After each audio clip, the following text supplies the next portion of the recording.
as you just heard, breaking news. Utah Valley University's president, Astrid Jimenez, is stepping down. During the annual State of the University address, Jimenez ended the speech with the surprise announcement. She highlighted years of record growth in enrollment, programs, and campus expansion. Jimenez told faculty and students she will step down as president. Her resignation takes effect May 1st, 2026, after nearly a decade of leading the school. In other news we are following today, police have made an arrest in connection to a deadly shooting outside a Church of Jesus Christ of Latter-day Saints meeting house in Salt Lake City last week. But it's not for murder. KSL News Radio's Adam Small has more. Police say 32-year-old Ryan Daniel Toatai told them he took an Uber to the funeral at the church on Redwood Road and 700 North last Wednesday, but he denied being a part of the fight and shooting that killed 2 men and injured 6 more. However, new arrest documents say multiple witnesses identified Toatai as one of the people involved in the fight, and investigators say they obtained cell phone video showing Toatai driving a car with another man in the passenger seat holding a gun that matches the one they later found at the scene. Police accused Toatai of lying to them again when they questioned him a second time. They also say he has gang ties. Police are requesting he be held in jail without bail on suspicion of felony obstruction of justice. Adam Small, KSL News Radio. One of the neighbors police say was shot by a man who also fired at officers in South Ogden last week has died. Police say Brandon Kay and his son and dog were shot by their neighbor, James Rios. The dog died last week. Now Kay's family has posted on Facebook that he has also died from his injuries. The charges against Rios have now been upgraded from attempted murder to aggravated murder. KSL's top national stories. At least 2,500 people have now died in the protests in Iran. Many more have been arrested. And Iranian authorities say that some of those protesters could be executed.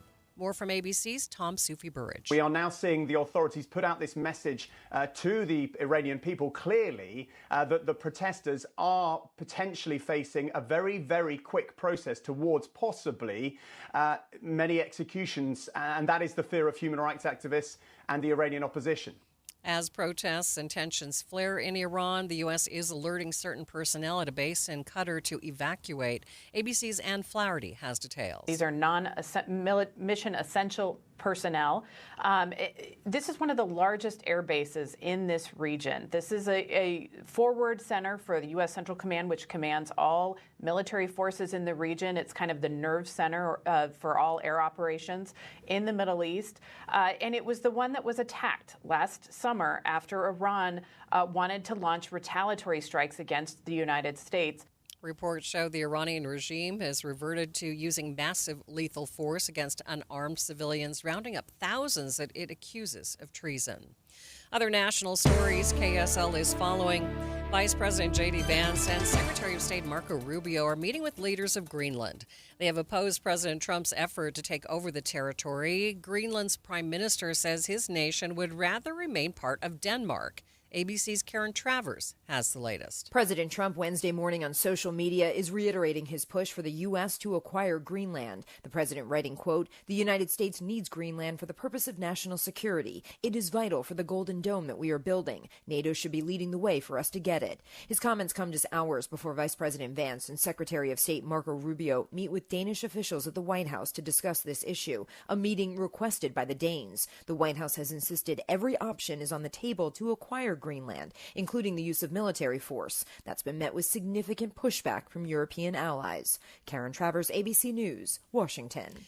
The Justice Department says it has seized the electronic devices of a Washington Post reporter who has written about government layoffs as it investigates the theft of classified information. ABC's Stephen Portnoy has more. Officials say the search of the Washington Post reporter's home and the seizure of her devices took place at the Pentagon's request. Attorney General Pam Bondi says the actual target of the investigation is a government contractor who's accused of illegally retaining classified information and is now in custody. Reporters' rights organizations have issued statements expressing alarm over what one group calls a tremendous escalation in the administration's intrusions into the independence of the press. At this point, no charges have been filed. The body of a missing 19-year-old has been found in the Red Cliffs recreation area of Washington County. A search and rescue team found her body shortly after 7 this morning. Investigators are currently going over the scene, and they are asking hikers to stay clear of that area. She was reported missing the night before. The state has begun killing mountain lions to help a declining mule deer population. Wildlife advocates aren't happy about that. KSL News Radio's Brianna Willis has more. Wildlife managers started culling the mountain lion population as part of a study by the Division of Wildlife Resources. The goal is to see if recent population decline in mule deer can be helped by removing predators. In a wildlife board meeting, Utah mountain lion conservation spokesperson Anna Wright pushed back against the study, saying similar studies have been done through the West. The results are consistent. Short-term, localized increases in fawn survival may occur, but they are temporary, require continual killing to maintain and disappear once removals stop. A DWR spokesperson says they have been mandated to manage the mountain lion population to help the mule deer population, and conducting this peer-reviewed study over the next 3 years is the most responsible way they can do that. Brianna Willis, KSL News Radio. First look traffic. Good afternoon, Ricky. Good afternoon, Maria. Nice and quiet on the valley roadways. Whether you're on the freeways, main secondaries, even some of the downtown city streets, you're good to go. A quiet start to the noontime drive. Ricky Meese in the KSL Traffic Center. KSL News Time, 12:06. Hi, it's Julie. January is normally a winter wonderland in Logan, but instead we're wondering about winter altogether. This weather. It's easy to get stuck in a rut this time of year, so get in your car and escape to Logan for a refreshing change of pace. Get a hotel, swim in the pool, and check out great restaurants that are new to you. Catch Aggie basketball, gymnastics, or hockey, and especially Aggie ice cream. Bull Tracks is my personal favorite, in case you were wondering. Take in a live performance or see a classic flick at the Utah Theater. Throw hatchets, go bowling, or ice skate outdoors. Ski the Beeve and check out their new lodge, or rent snowmobiles in Logan Canyon. Enjoy a sleigh ride through a giant herd of elk. I don't really know if you should pack winter boots or galoshes and an umbrella, but either way, your Logan stay will be packed with fun, great food, and beautiful scenery. Just get here. Check out explorelogan.com/winter, explorelogan.com/winter, explorelogan.com/winter. My friend Joey means well. Always remember that the early bird gathers no moss. But he gets a little confused. You know, you can't make a silk purse out of a wooden nickel. Like Joey, many of us can be confused when it comes time to plan for retirement. When to take Social Security, how to use that 401k, what about the stock market, taxes, and Medicare? Todd Kim at Galileo Wealth Management can help to simplify retirement planning. His goal is to have you walk into retirement with confidence, not worry, and to address the number one concern among retirees today, the fear of running out of money. Call Galileo Wealth today for a no-cost, no-obligation meeting to talk about the details of your retirement. 385-247-7000. It's 385-247-7000. Or online, GalileoWealth.com. And remember, one man's trash is thicker than water. Of course, water's not thick at all, it's watery. Getting help with electrical repairs is easier than you think. All you have to do is call Any Hour Services or schedule an appointment at anyhourservices.com. No one helps more homeowners than Any Hour Services. Thank you for joining us for Midday, recapping our top story, and it has been breaking news. UVU's President Astrid Tuminez says that she will step down starting on May 1st after more than a decade of leading the school. KSL News Time, 12:08. A nursing strike in New York is entering its third day. 15,000 nurses walked off the job after walking away from the negotiating table, and they talk about pay, being overworked, and safety concerns. The conditions for nurses here in Utah are not that much different than for those nurses in New York. Nurses in Utah, I think, are doing okay. Liz Close is the executive director of the Utah Nurses Association. She says just like in New York, nurses' salaries here in Utah are challenging. A lot of the nurses in Utah have second jobs because they can't afford to live on the salaries they're making as nurses. She says workplace violence and heavy workloads are also a problem here, especially for new nurses. Don Brinkerhoff, KSL News Radio. A Salt Lake Senior Center is set to reopen in early 2027 after the County Council previously voted to close it for budget purposes. KSL News Radio's Reagan Edelman explains. We're talking about the county's 10th East Senior Center, which is currently under construction. In November, the county voted 5-4 to stop renovations and close the center, saying it would save $400,000 annually. Those opposed focused on the $3 million already spent on renovations over the past 3 years and the betrayal of public trust. We got immediate pushback. It was immediately apparent from the East Central Community Council and others. They made it very clear they wanted this senior center to remain open. Councilmember Jiro Johnson there. He says the council is relying on a federal program called the New Market Tax Credits that gives the budget more flexibility to allocate funds towards the center. Reagan Edelman, KSL News Radio. Ooh, it's another day of bad air quality as the inversion continues to linger along the Wasatch Front. The air quality is listed as unhealthy for sensitive groups. Now, that air is not just bad for your lungs, but for your eyes, too. Dr. Nishika Reddy is an ophthalmologist at the Moran Eye Center, and she says the inversion traps the bad air close to the ground, and she recommends staying indoors and paying attention to the air quality index. You may notice as the AQI goes up and goes above like more moderate levels, you'll have eye irritation, discomfort, may even have difficulty wearing your contact lenses. She says if you have to be outside, wear wraparound sunglasses, avoid long workouts and contacts. If preservative-free eye drops don't ease that gritty or sandy feeling, then she says you probably should go to your doctor. Traffic and weather together. It's brought to you by UCCU. Transfer savings, earn more. UCCU. Love where you bank. What's happening, Ricky? Light traffic, good speeds, no problems, just the way we like it. Valley Freeway traffic rolling along. You have good speeds on all of them, including I-15, and that's in Weber, Davis, Salt Lake, and Utah counties. And right now, no accidents reported on any of the major roadways in the valley. We do have a little bit of busy traffic, especially on the westbound side of Pioneer Crossing near Saratoga Road. Anywhere where you have construction, expect a reduced speed limit. Dave's Bernina in St. George and Provo has incredible pricing on new Bernina floor models with 5-year warranties, 25% off all Bernina cabinets and furniture. Great financing offers. Ricky Meese in the KSL Traffic Center. Hey, looking at highs in the low 40s today with haze yet again. Overnight, 26. We're going to bounce back to 42 tomorrow. More sunshine and haze locked in the valley. Friday, mostly sunny, 43 the high, a little bit warmer, but that haze just can't seem to hack it. From the KSL Weather Center, I'm Matt Johnson. Well, we have a lot of sunshine in downtown Salt Lake City. When you can see it, it's a bit hazy out there with that inversion. Right now, 39 degrees in downtown Salt Lake City. And still to come on Midday, officials at Intermountain Health say Utah is leading the way in protecting babies against RSV. We'll talk about how they are doing it. That's coming up, streaming live at kslnewsradio.com and on the app for KSL News Radio. We are Utah's news, traffic, and weather station.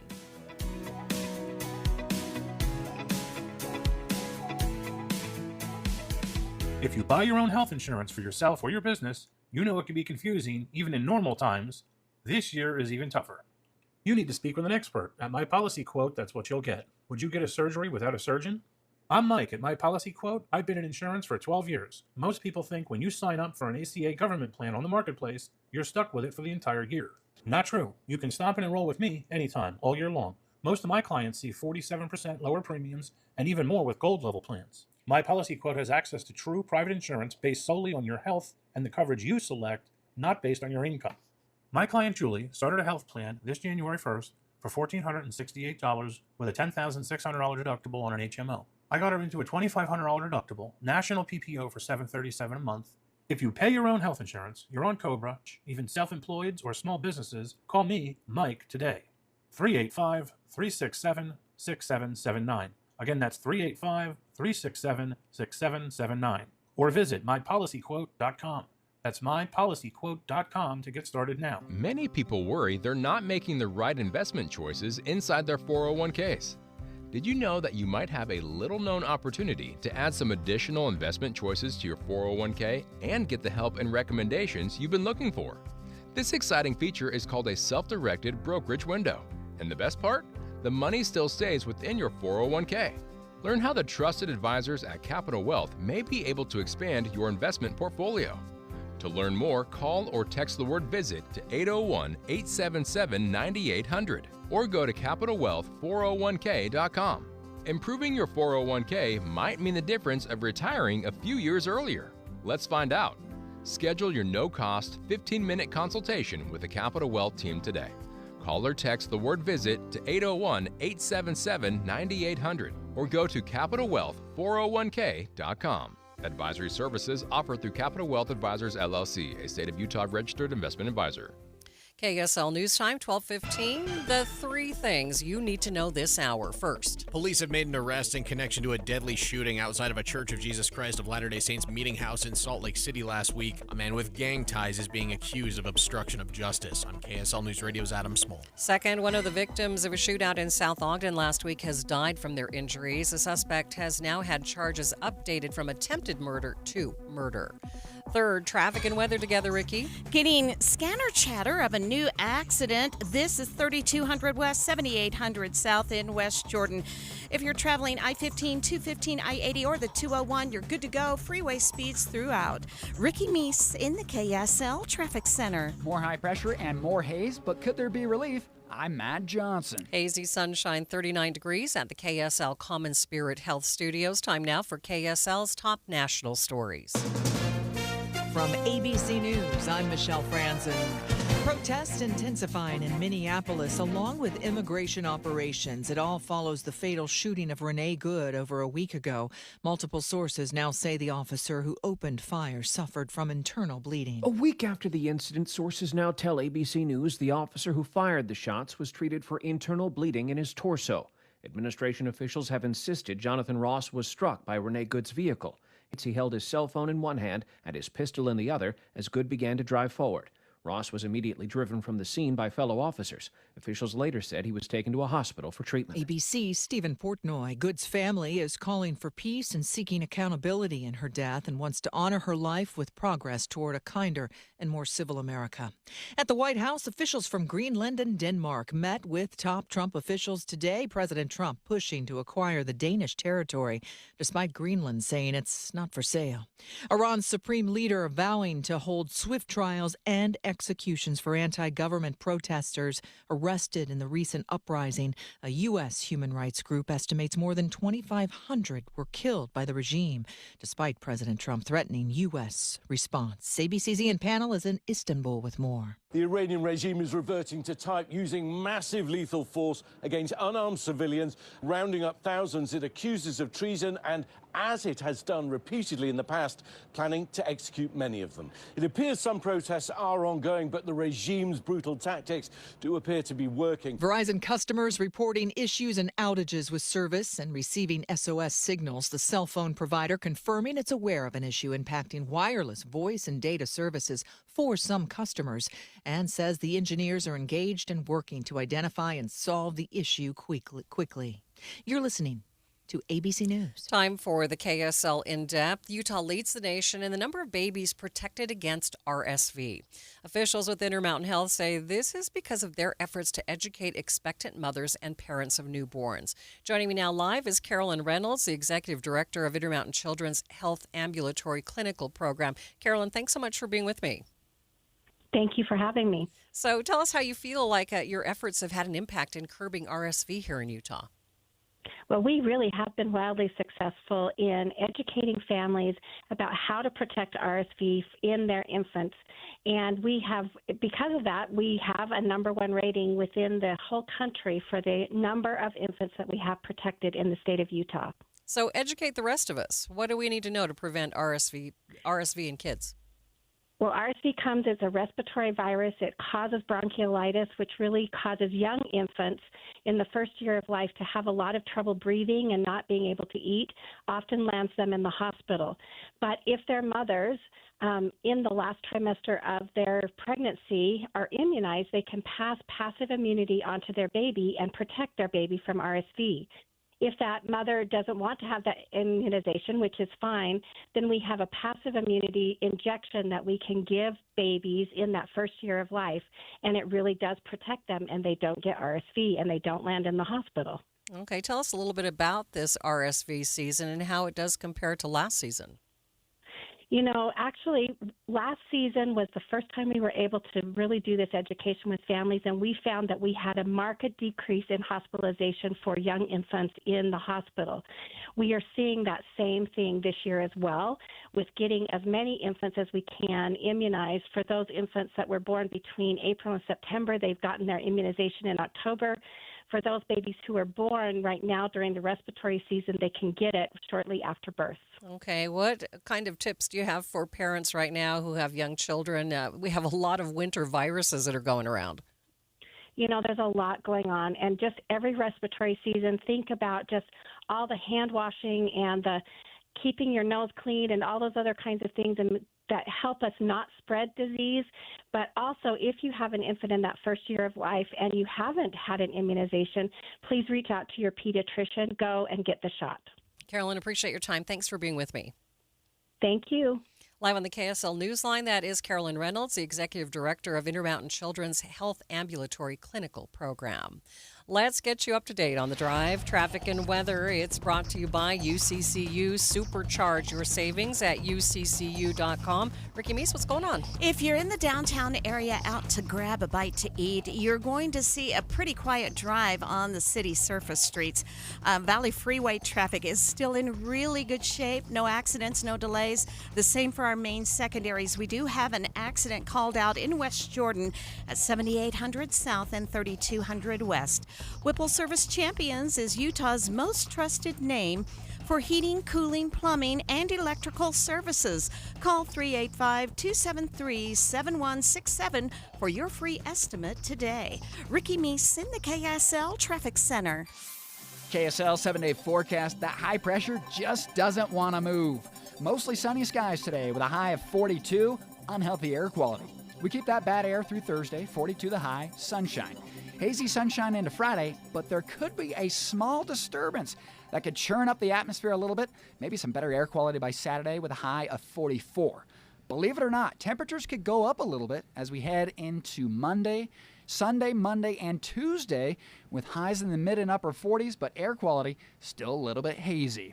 From the KSL Weather Center, I'm Matt Johnson. Well, above that inversion, it is sunny, 39 degrees in downtown Salt Lake City, and the 7-day forecast is brought to you by Performance Automotive Bountiful. Quick check of the markets at this hour. Negative territory with both the Dow and the NASDAQ down by triple digits. Complete update of your money news is coming up next.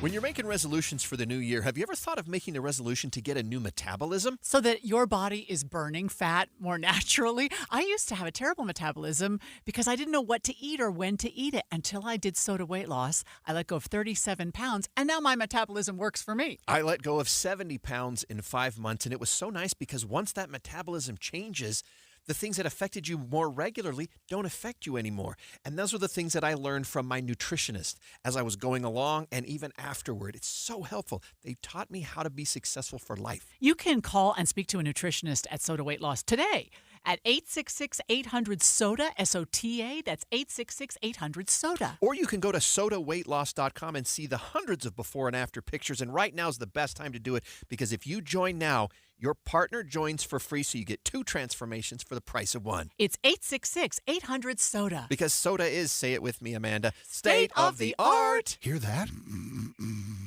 That's Mike. He took ZQL Pure Z's, so now he's sleeping soundly on a Sunday night. ZQL Pure Z's are fast-acting melatonin gummies with a complementary botanical blend to help Mike get the sleep he needs to wake up refreshed and ready to conquer Monday. Let's do this Monday. ZQL Pure Z's, just for sleep. Really great sleep. These statements have not been evaluated by the Food and Drug Administration. These products are not intended to diagnose, treat, cure, or prevent any disease. Use as directed. Looking for a secure retirement plan without market risk? Look no further. Lyle Boss, president of Boss Financial, specializes in no market risk retirement strategies with guarantees of principal, guaranteed growth, and lifelong income. Join Lyle right here each Saturday and Sunday for his Safe Money radio show and call him now at 855-355-SAFE for your complimentary customized Safe Money information Kit and Safe Money Book. Nothing but upside here at 855-355-SAFE. I'm Ed Evans, CEO of Consumer Cellular. No, we're not one of the big guys. Truth is, we don't want to be. If you're over 50, Big Wireless probably has you paying for more data than you might need. You could be throwing away thousands over a lifetime. Our entry-level data plans start at just $20 a month. And for a limited time, switch and get your second month free. Call 1-888-FREEDOM, visit consumercellular.com or a store near you and get your second month free today. Plans include $5 credit for auto pay and e-billing. See site for additional details. Wesley Financial Group is not a law firm. I'm Chuck McDowell, founder of Wesley Financial Group. Did you buy a timeshare because they told you it was a great investment? That's a lie. Most timeshares can be bought online for $1. To find out what your timeshare is worth and to cancel it, call us today and we'll send you our timeshare exit kit free with all your options for cancellation. Call Wesley for your free exit info guide. 800-771-1300. That's 800-771-1300. KSL News Time 1225. Saks Global, the conglomerate that owns Saks Fifth Avenue, Bergdorf Goodman, Neiman Marcus, and other high-end brands and stores, is filing for Chapter 11 bankruptcy. More now from ABC's Rebecca Jarvis. This is not outright liquidation. Analysts believe we could see liquidation sales if Saks closes some of the 200 stores under the umbrella. For shoppers, what this means is deep discounts, especially on some of the smaller brands that Saks carries. That's less likely for the luxury brands like Dior and Gucci. The company has continued to miss payments to suppliers for a number of months. Watching Utah's money, as U.S. military bases are advised to clear out in Qatar. Middle Eastern conflict looms large over investors' heads. Investor fears have been slightly allayed by a large shipment of oil from Venezuela, but crude oil futures continue to rise, with the average being a little over $60 a barrel. China's trade surplus has soared to a record of nearly $1.2 trillion in 2025, despite trade tensions with the U.S. As U.S. exports flounder, AP reports that exports to South America, Southeast Asia, Africa, and Europe have offset the losses. As Tesla begins to sputter amid outpacing by Chinese competitors, Elon Musk has proven to make another claim that he couldn't quite fulfill.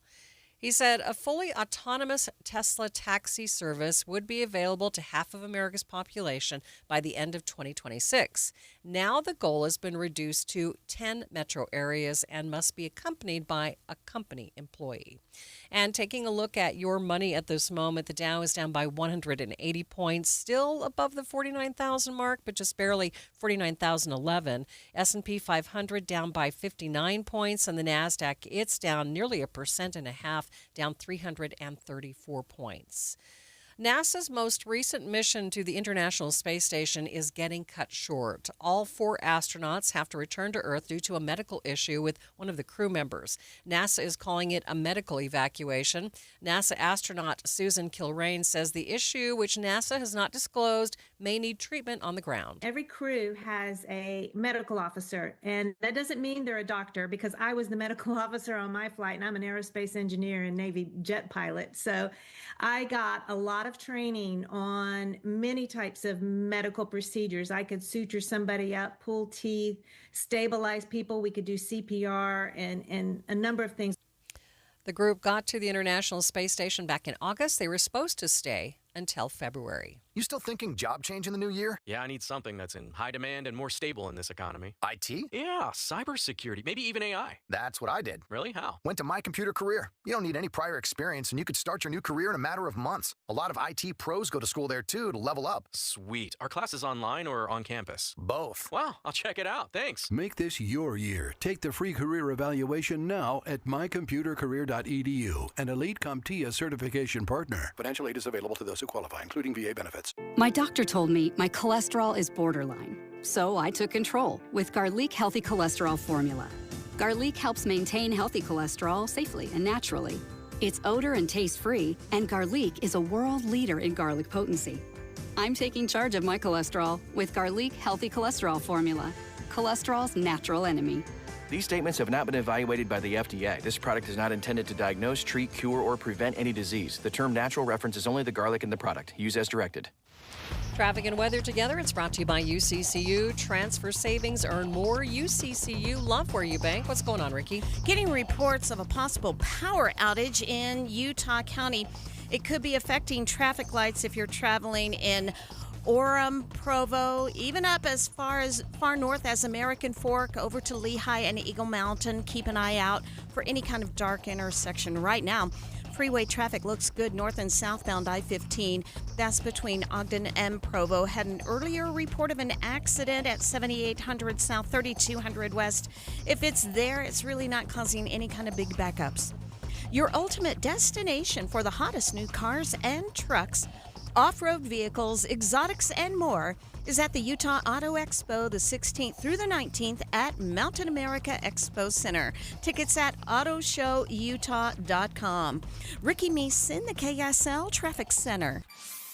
Hey, looking at a high of 42 degrees. That's actually above normal by about 4 degrees. Mostly sunny skies and more haze. Overnight, 26 degrees, mostly clear. We'll jump back to 42 again tomorrow for your Thursday. Sunshine and a little bit hazy. From the KSL Weather Center, I'm Matt Johnson. You're listening to Midday with Maria Shilaos on KSL News Radio, 102.7 FM and 1160 AM. Good afternoon, KSL News Time 1230. KSL's top story this hour.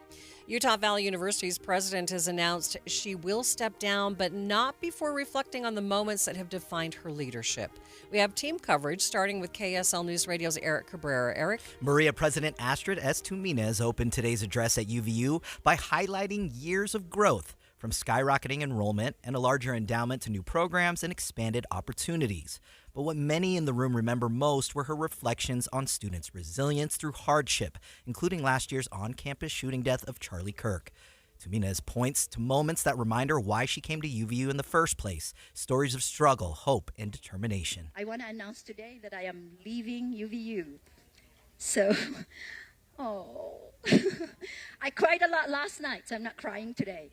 I am leaving UVU. This will be my last semester, effective May 1st, 2026. She made the announcement after nearly 8 years of leading the school. Live, Eric Cabrera, KSL News Radio. Students at UVU seem to be sad about the news, but supportive of her decision. KSL News Radio's Isabella Sosa has been talking to people on campus about that, and she joins us now live. Isabella?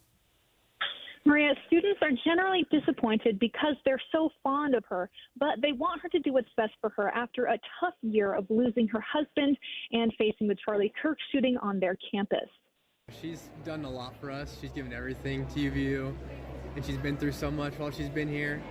And so I feel lucky to have been here while she's been here and to see her and chat with her on random occasions.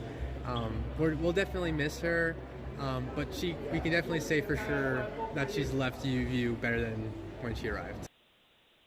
Students are grateful for the time they had with her. Reporting live from UVU, Isabella Sosa, KSL News Radio. A man has been arrested accused of threatening two Kirk conservative students who were holding a debate at the University of Utah. The alleged threat appeared to have referenced the shooting of Charlie Kirk at Utah Valley University last year. New arrest documents are accusing 21-year-old Dean Stewart of getting up to the mic at a Reawaken USA event and threatening to shoot one of the event members in the neck while allegedly making a gun-related hand gesture. Stewart was booked into jail, but the university tells the Deseret News he has since been released. Utah Democrats have some strong words for the Washington County Commission after they voted not to adopt new congressional district maps in the state. KSL News Radio's Cameron Elliott reports. Washington County commissioners voted last month not to adopt the maps in spite of Judge Diana Gibson's ruling. Commissioner Victor Iverson not only refused, but said he'd like Judge Diana Gibson to come down there and enforce it herself. I am seriously angry about this situation. I think it's a constitutional crisis. I really do.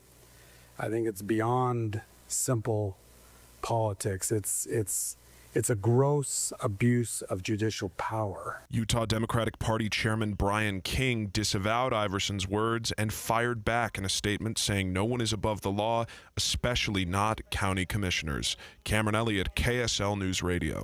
Dozens of people marched in Salt Lake City before packing last night's city council meeting, pleading with city leaders not to work with ICE. The council listened to dozens of public commenters voice their concerns for roughly an hour. City council must use its legal authority to obstruct ICE locally and protect our community from unconstitutional action that is creating terror. Council members did take the time to explain what they do and don't do for ICE, saying the city's police officers will continue to work them in matters of public safety, but they say officers will not participate in federal immigration operations. KSL's top national stories. Multiple sources now say the officer who fired shots at a Minneapolis woman last Wednesday suffered internal bleeding in the incident. A week after the incident, sources now tell ABC News the officer who fired the shots was treated for internal bleeding in his torso. Administration officials have insisted Jonathan Ross was struck by Renee Good's vehicle. His own recording indicates he held his cell phone in one hand and his pistol in the other as Good began to drive forward. Ross was immediately driven from the scene by fellow officers. Officials later said he was taken to a hospital for treatment. ABC's Stephen Portnoy reporting. Other national stories KSL is following this hour. Illinois Democratic Representative Robin Kelly has formally introduced articles of impeachment against Homeland Security Secretary Kristi Noem. This follows several extensive immigration enforcement raids in U.S. cities across the country that culminated in last week's shooting of Minneapolis resident Renee Good. When introducing the articles, Representative Kelly says that she has the backing of 70 members of Congress who say Noem's reign of terror needs to end. She needs to be held accountable for her actions. This is why I introduced 3 articles of impeachment against Secretary Noem. The 3 articles include obstruction of Congress, violation of public trust, and self-dealing. First look traffic. What's going on, Ricky? A small crash. This is in Provo, State Street, Valley Vista Way. It's been moved out of traffic, and so State Street is unobstructed once again. Ricky Meese in the KSL Traffic Center. KSL News Time, 12:36. Is your financial advisor offering you up to a 30% upfront bonus? Or are they promising you up to 10% growth per year, all for your retirement income? If not, then you need to come to Trajan Wealth. I'm Jeff Jr., founder of Trajan Wealth. If you have a plan to retire within the next 10 years, don't wait only to find out it's too late. I've seen hardworking folks like you retire only to be required to go back to work, all because their advisor told them guarantees like these were too good to be true. They're not. That's up to $30,000 upfront or up to $10,000 per year on $100,000, all guaranteed for retirement income. Don't keep working when you're supposed to be retired, and don't let any financial advisor tell you it's too good to be true. Call Trajan today, 801-207-9900. That's 801-207-9900. Annuities, not advisory products. DBA Trajan Wealth Insurance Solutions. Additional disclosures at trajanwealth.com. We just want to have enough money for retirement. And travel to visit our grandchildren. I understand. That's why at Fisher Investments, we start by getting to know each other, so I can learn about your family, lifestyle, goals, and needs, allowing us to tailor your portfolio. What about commission-based products? We don't sell those. We're a fiduciary, obligated to act in your best interest. So how do your management fees work? We have a simple management fee based on the value of your portfolio, so we do better when you do better. We appreciate that kind of transparency. We also check in with you regularly to keep you up to date on the markets and your portfolio. What other services do you offer? As a client, you have access to resources on investing, financial planning, estate planning, Social Security, Medicare, and more. Wow, it sounds like Fisher Investments has everything we need. At Fisher Investments, we're clearly different. Learn more at FisherInvestments.com. Investing in securities involves the risk of loss. Thank you for joining us for Midday, recapping our top story. A tough year following the shooting death of Charlie Kirk on UVU's campus. University's president says that she will step down beginning May 1st. KSL News Time, 12:38. A new poll finds more Americans are feeling like traditional political parties don't represent them. A record high 45% of adults identified as political independents in the latest Gallup poll. Jason Perry is the director of the Hinckley Institute of Politics at the University of Utah. He tells Inside Sources it's not surprising, especially among young voters. The people who no longer really want to pick a team jersey, that's what's happening right now. And you're in a political environment where you feel like you're forced to do it. And many people around the country clearly are feeling like, I don't want to have to pick. Perry says it's important to remember this is how people identify politically, not necessarily their registration or how they vote. The Box Elder Sheriff's Office says citizens and officers could be in danger after a decision from a few local police departments to leave the Unified Communications Center. KSL News Radio's Brianna Willis has more. Sheriff Kevin Potter says the decision by Brigham City, Perry, and Tremont and Garland police to leave the Unified Box Elder Communications Center could result in a breakdown of communication. He says officers will need to use a middleman to relay messages, and they will not be able to talk directly with each other, delaying response times and muddling communication. There have been reports of difficulties with the Box Elder Communication Center, some even saying communication troubles could have contributed to the shooting death of 2 Tremonton officers last summer. Brianna Willis, KSL News Radio. A Utah suicide prevention organization is hosting several conferences to teach over 900 elementary school students about anti-bullying and how to support their peers. KSL News Radio's McKenna Rodriguez has more. In the next couple weeks, Hope for Utah will host conferences in Farmington, Ogden, and Provo to train members of their Hope Squads on topics such as inclusion, resilience, and anti-bullying. Hope for Utah founder Dr. Greg Hudnall began Hope Squads, a peer-to-peer suicide prevention program for K-12 schools, in 2004. Students are nominated by their peers to join the squad and are taught by professional advisors on mental health and how to recognize when a fellow student may be struggling. Hope for Utah works with parents as well, teaching them warning signs and that their children may be struggling. Traffic and weather together. It's brought to you by UCCU. Supercharge your savings at uccu.com. Here's Ricky Meese. A new accident, a small one. It's southbound to I-15 approaching 2100 South. It's, I believe, on the collector ramp and out of traffic. It's over to the right, so it's not going to cause you any kind of delay. You're going to be able to get around it with no problems. In fact, freeway speeds throughout Salt Lake County. If you happen to be on I-15, that's a good drive in Weber, Davis, Salt Lake, and Utah counties. Our main secondaries, Legacy, West Davis Highway, Bangerter, Mountain View, all looking good at this time. Ricky Meese in the KSL Traffic Center. With a stagnant air pattern, that means more haze for the valley. Mostly sunny skies with a high of 42 today. Will cool off to 26 overnight. Tomorrow, Thursday afternoon, look for more sunshine, hazy, 42 for a high. 43 and mostly sunny skies by Friday. From the KSL Weather Center, I'm Matt Johnson. Well, it would be nice if there wasn't all that gunk in the air. Hazy sunshine right now in downtown Salt Lake City and 41 degrees. Coming up on Midday, food insecurity is a big topic that lawmakers are going to have to face on Utah's Capitol Hill this session. We'll talk to Utahns Against Hunger about the need. That's coming up, streaming live at KSLNewsRadio.com and on the app for KSL News Radio. We are Utah's news, traffic, and weather station.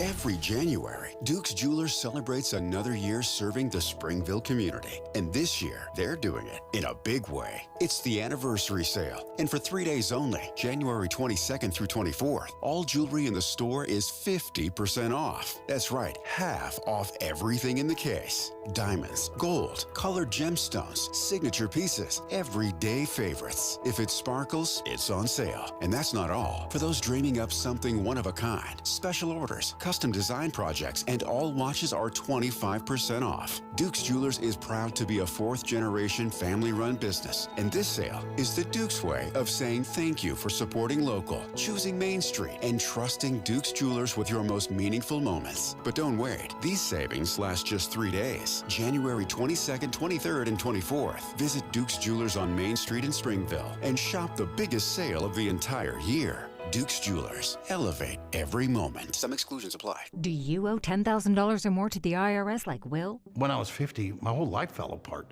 I lost my job, I lost my wife, I lost the house, I lost pretty much everything except for my life. When the IRS came calling, I just didn't have it in me. I felt like Wile E. Coyote, just waiting for that IRS anvil to drop. Then Will found Tax Relief Advocates. I heard their advertisement on the radio, I wrote down the number, and I made the call that changed everything. The IRS gave me a bill for $40,000. Tax Relief Advocates got that down to $3,200.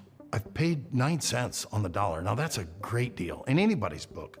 If you owe 10 or even hundreds of thousands of dollars to the IRS, don't lose hope. Do what Will did and call TRA for a consultation. But for me, the real win is I got my life back. Visit TRA.com.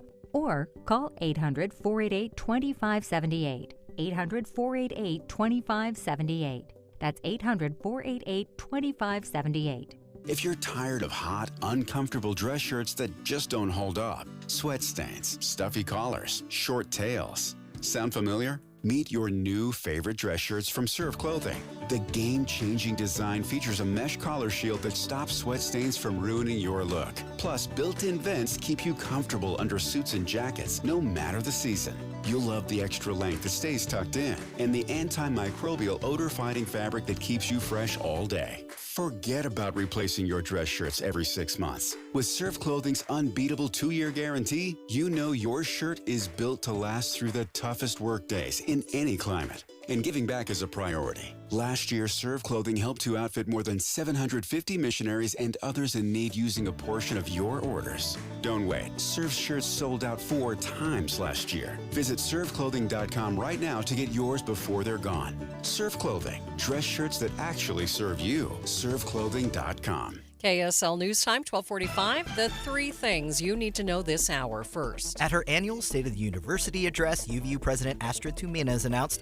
she'll be stepping down on May 1st after about 8 years leading the school. I'm KSL News Radio's Eric Cabrera. Second, the Washington County Commission is under fire from the Utah Democratic Party after they voted to ignore a court order on congressional district boundaries.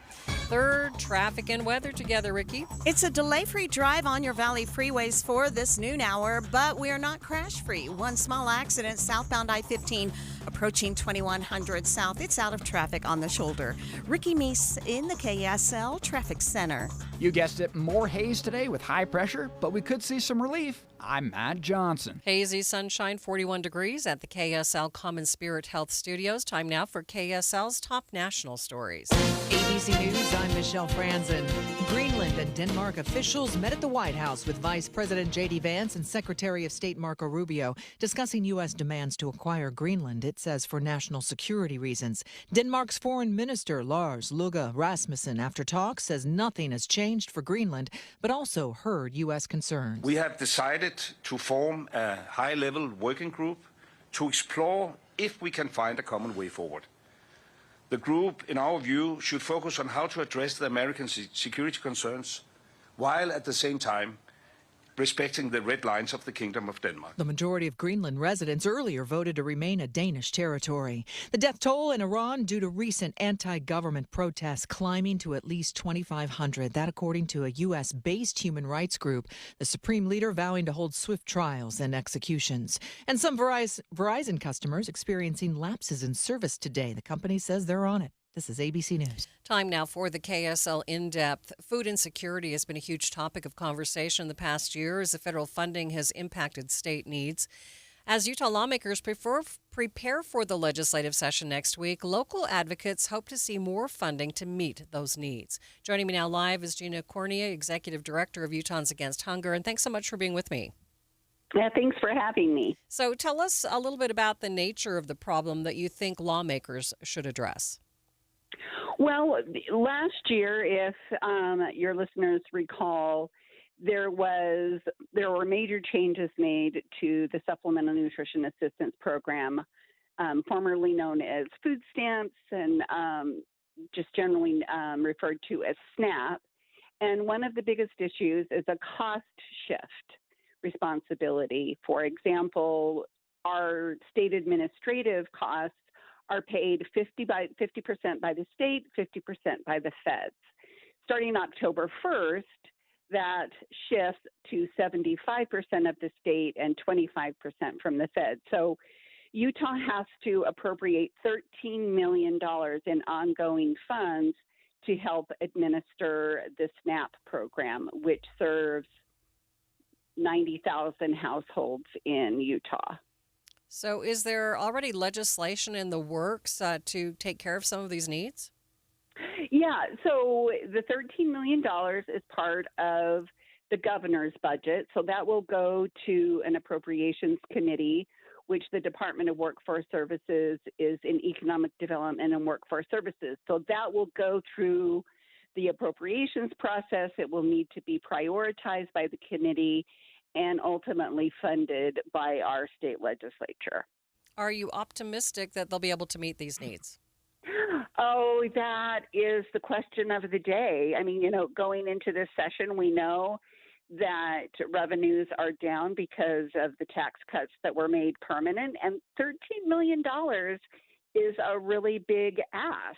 But that $13 million draws down $400 million in actual benefits that come into our state every month. About $33 million goes into the economy from SNAP. So we hope, one, that our legislators will understand the needs of those folks who access the program, who are primarily seniors, people with disabilities, and children under the age of 18. And if, we recall during the shutdown, when the SNAP benefits were delayed, people were losing their minds and scrambling, trying to figure out how to meet those food access needs of people. So we hope that going into the session that we will be able to, convince leadership and talk to them and make sure they understand what's at stake if they don't fund the program. All right. We appreciate your time. Thanks so much for being with me. Oh, thank you so much. And register to vote and call your legislators. All right. Gina Corney is the executive director of Utahns Against Hunger. Traffic and weather together. It's brought to you by UCCU. Transfer savings, earn more. UCCU, love where you bank. And here's Ricky Meese. Freeway traffic seeing good speeds, but we do have a small accident. It's not causing any problems. Southbound I-15 approaching 2100 south. It's out of traffic on the right, but in Tooele County, we have a rolled semi and the right shoulder is blocked. Not sure they're going to take up, and a right lane, at least one right lane. They may take up more lanes of travel. Pole Canyon Road in the Mills Junction area near SR 36 Main Street.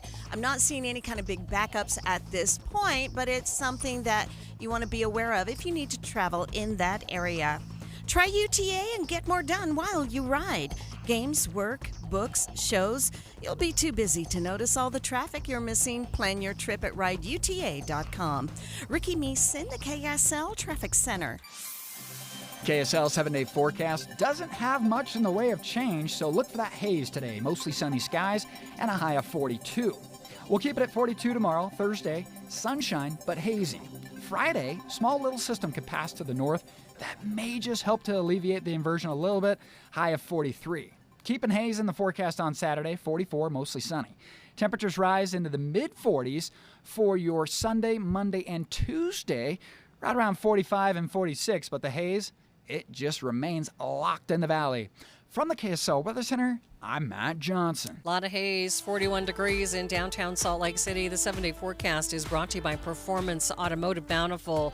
Quick check of the markets. Markets struggling today. We're seeing a lot of red. A complete update of your money news is coming up next.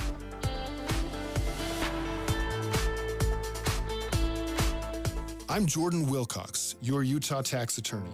When life gets overwhelming, some things tend to fall by the side. I'm Carlos Sanchez from Draper, Utah. I was managing a business, helping out a business, doing paperwork and getting paid, and my wife got sick. We filed taxes, but then we got out of it. And when I went and talked to the IRS, they didn't give me any choice. The IRS pretty much said, this is what you owe us, when are you gonna pay us? And we're talking quite a bit. But every time I drive, I listen to the radio. Jordan Wilcox, Jordan Wilcox. So I figure there's a reason this guy's on the radio. So I called him. Put an end to IRS collection and aggression today. The amount that the IRS came up with, close to $250,000, and the offer in compromise was about $7,600. That's it. This is Utah tax attorney Jordan Wilcox. Let's solve your IRS nightmare. Visit endtaxworry.com. Go for it. The outcome, it was worth it. I'm okay. endtaxworry.com. Calling all Jazz fans. If you can't wait another second to see stars like Ace Bailey and Lowry Markkanen tear up the court, you're in luck. Tickets are on sale now. Let's go! No matter what you're looking for, the Utah Jazz has your back. With season tickets, mini plans, and single game options available, there's something for everyone. Whatever your schedule or budget, there's a plan for every fan. Don't miss a moment of the action this season. Secure your tickets today at utahjazz.com. Women go through many changes in their lives. And we believe each milestone matters. That every new candle represents another step in your story. Our healthcare experts support women at every stage of life. Because each chapter deserves to be celebrated. Women's Health. Nurture what's next. Find care near you at mountain.commonspirit.org. Common Spirit Health.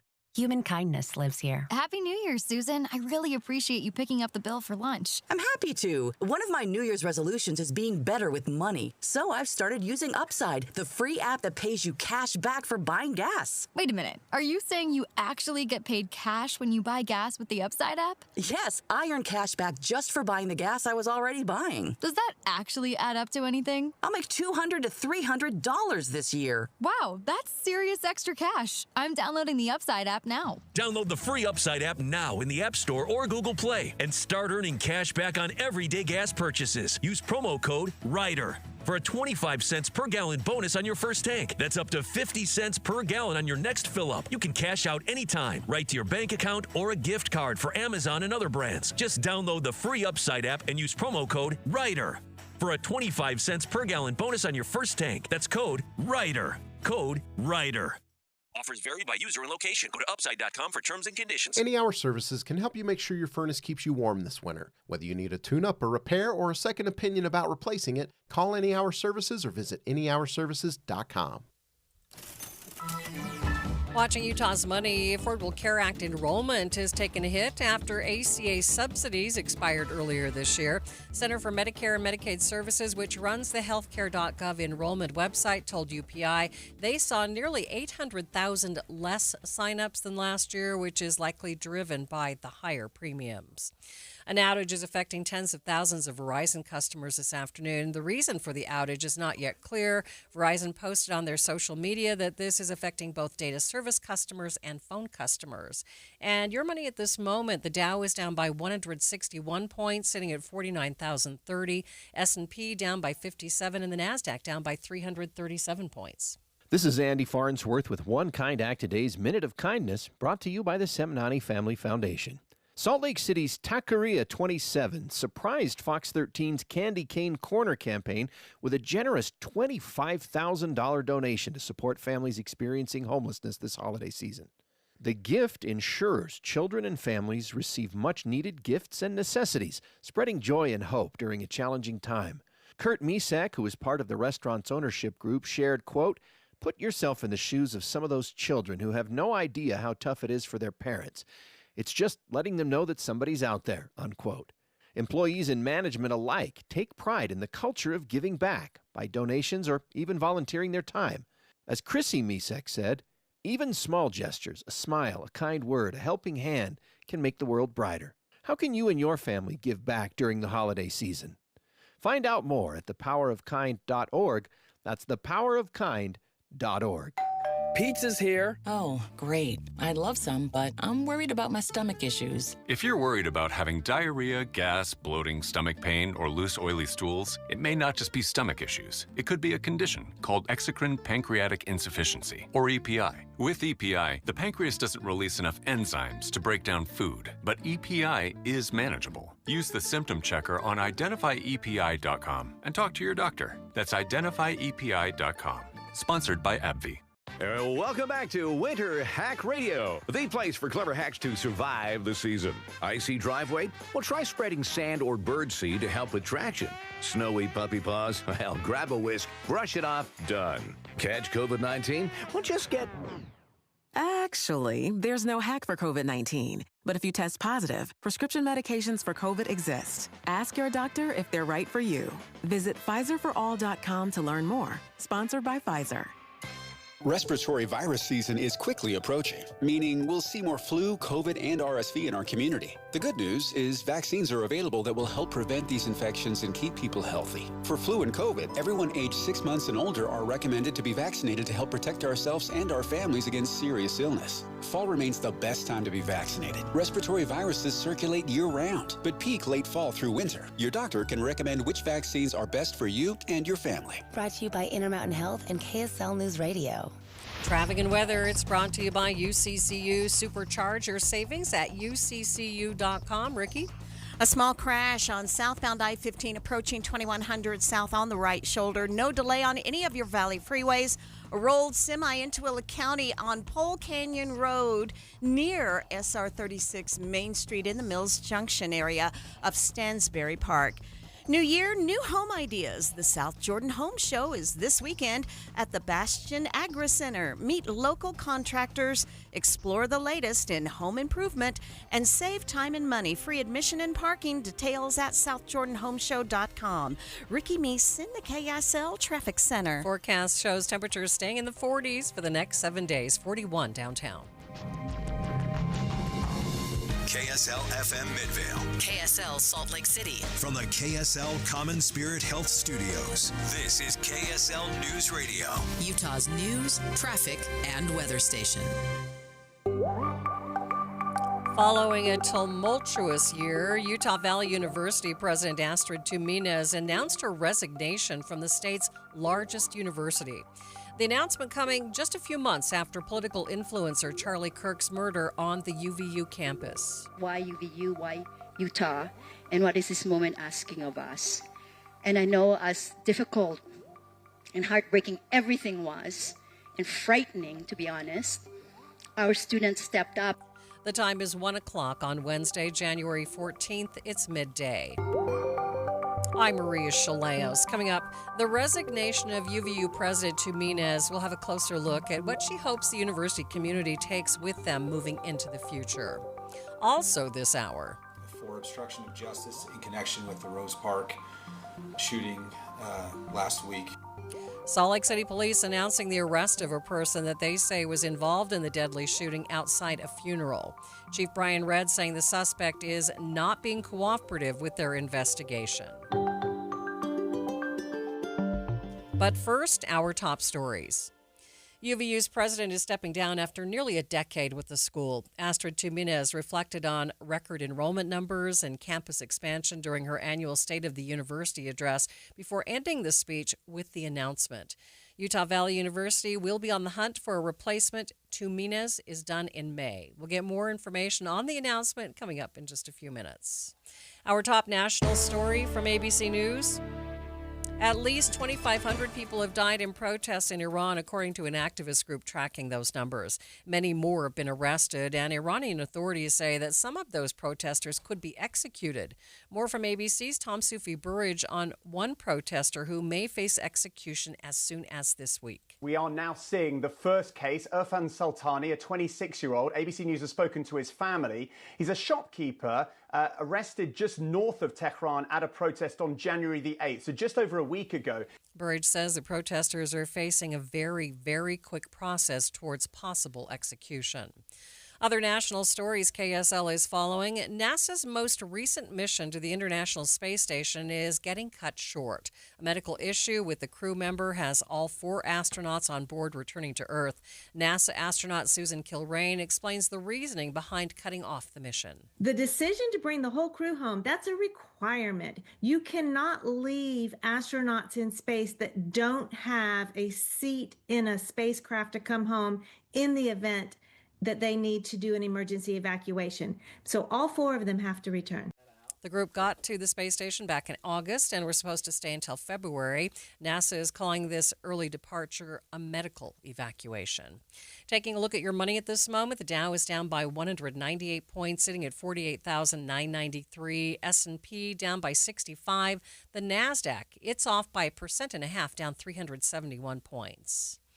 Traffic and weather together. It's brought to you by UCCU. Transfer savings, earn more. UCCU. Love where you bank. Here's Cormac Bone. Well, we don't have any slowdowns on your major freeways all across the Wasatch Front. The only issue is a small crash southbound I-15 approaching 2100 South. They're in that right shoulder. Looks like Highway Patrol is there helping them out right now. It looks like they're actually pulling away as we speak. We also have a rolled semi-truck out in Tooele County. This is on westbound Pole Canyon Road approaching SR 36. You're going to watch out as they're blocking a right lane and shoulder. Join 3-time Tony Award winner Patti LuPone January 26th at Bravenel Hall as she celebrates the 25th anniversary of her acclaimed concert, Matters of the Heart. Tickets on sale now at utahsymphony.org. Cormac Bone in the KSL Traffic Center. Forecast calls for temperatures to inch up over the next 7 days. 42 for today's high, up to 46 by next Tuesday. And during that time, no chance of precipitation, which means we're probably stuck with this bad air. 41 degrees at the KSL Common Spirit Health Studios. Mornings are for recharging. And they're for starting your day right. We volunteer to join you in the car. Get news and weather at 102.7 FM during the most important part of your day. Andy and Amanda, each morning between 5 and 9 on KSL News Radio. Getting help with plumbing repairs is easier than you think. All you have to do is call Any Hour Services or schedule an appointment at anyhourservices.com. No one helps more homeowners than Any Hour Services. For nearly 70 years, Les Olson IT has been the trusted name for businesses. From state-of-the-art printers and copiers to managed IT services, we have the solutions you need to stay ahead in today's world. And now Les Olson IT is trusted and licensed in Utah for security systems, for technology that helps you work smarter. Les Olson IT, providing solutions that empower your business. Les Olson IT. I know that hiring can be challenging. You sort through tons of resumes and you get too many so-so applicants. You're just waiting for someone to match your role perfectly. Well, now there's a place where you can meet them fast. ZipRecruiter. Need to hire right away. Start your search for strong candidates. The right fit awaits. Build your team. Build it sooner. Meet your match on ZipRecruiter. Just head to ZipRecruiter.com/free right now to try it for free, and you're on your way to meeting your match. 4 out of 5 employers who post on ZipRecruiter get a quality candidate within the first day. So try it now. Go to ZipRecruiter.com/free. Once again, that's ZipRecruiter.com/free. Meet your match on ZipRecruiter. Try it free. Thanks for tuning into Midday. I'm Maria Shilaos. Utah Valley University's president is stepping down. Astrid Tuminez made the announcement during her annual State of the University address today. KSL News Radio's Eric Cabrera joins me now live, and give us some of the details, Eric. You got it, Maria. She made the announcement after outlining years of growth at the university, and she saved it for the very end of her remarks. I want to announce today that I am leaving UVU. So... I cried a lot last night, so I'm not crying today. I am leaving UVU. This will be my last semester, effective May 1st, 2026.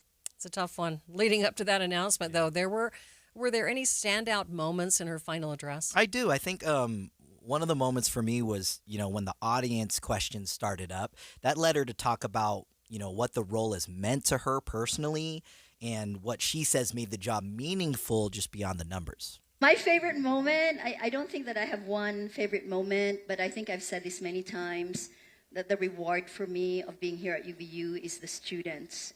And I don't think, Kyle, you can't fake the love. You don't fake it.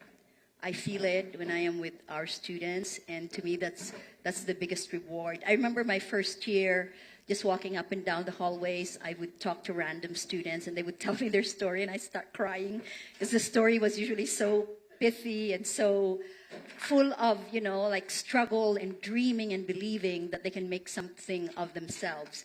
So those are my favorite moments. I would say that every freshman convocation every year fills me with such joy, and every commencement, because I see the bookends, of the year.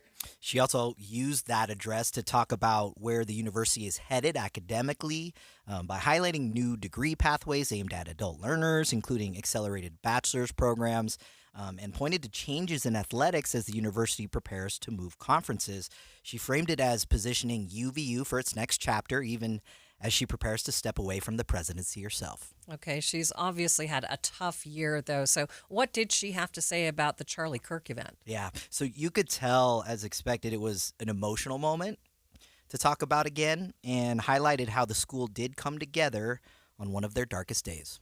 And heartbreaking everything was, and frightening, to be honest. Our students stepped up, and one of the best gifts I received this Christmas was from 2 of our interns, Olivia and Arwen.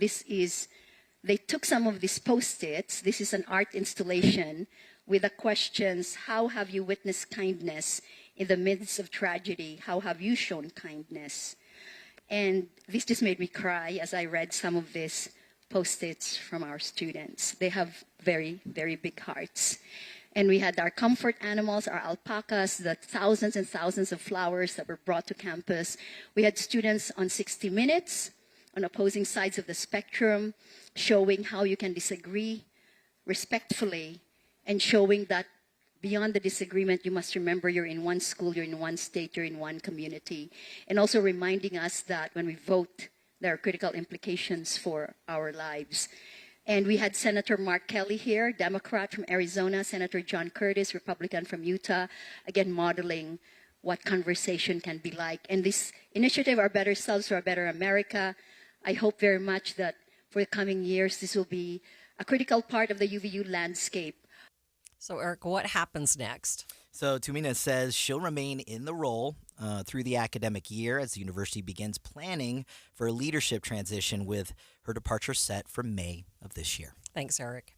KSL News Radio's Eric Cabrera.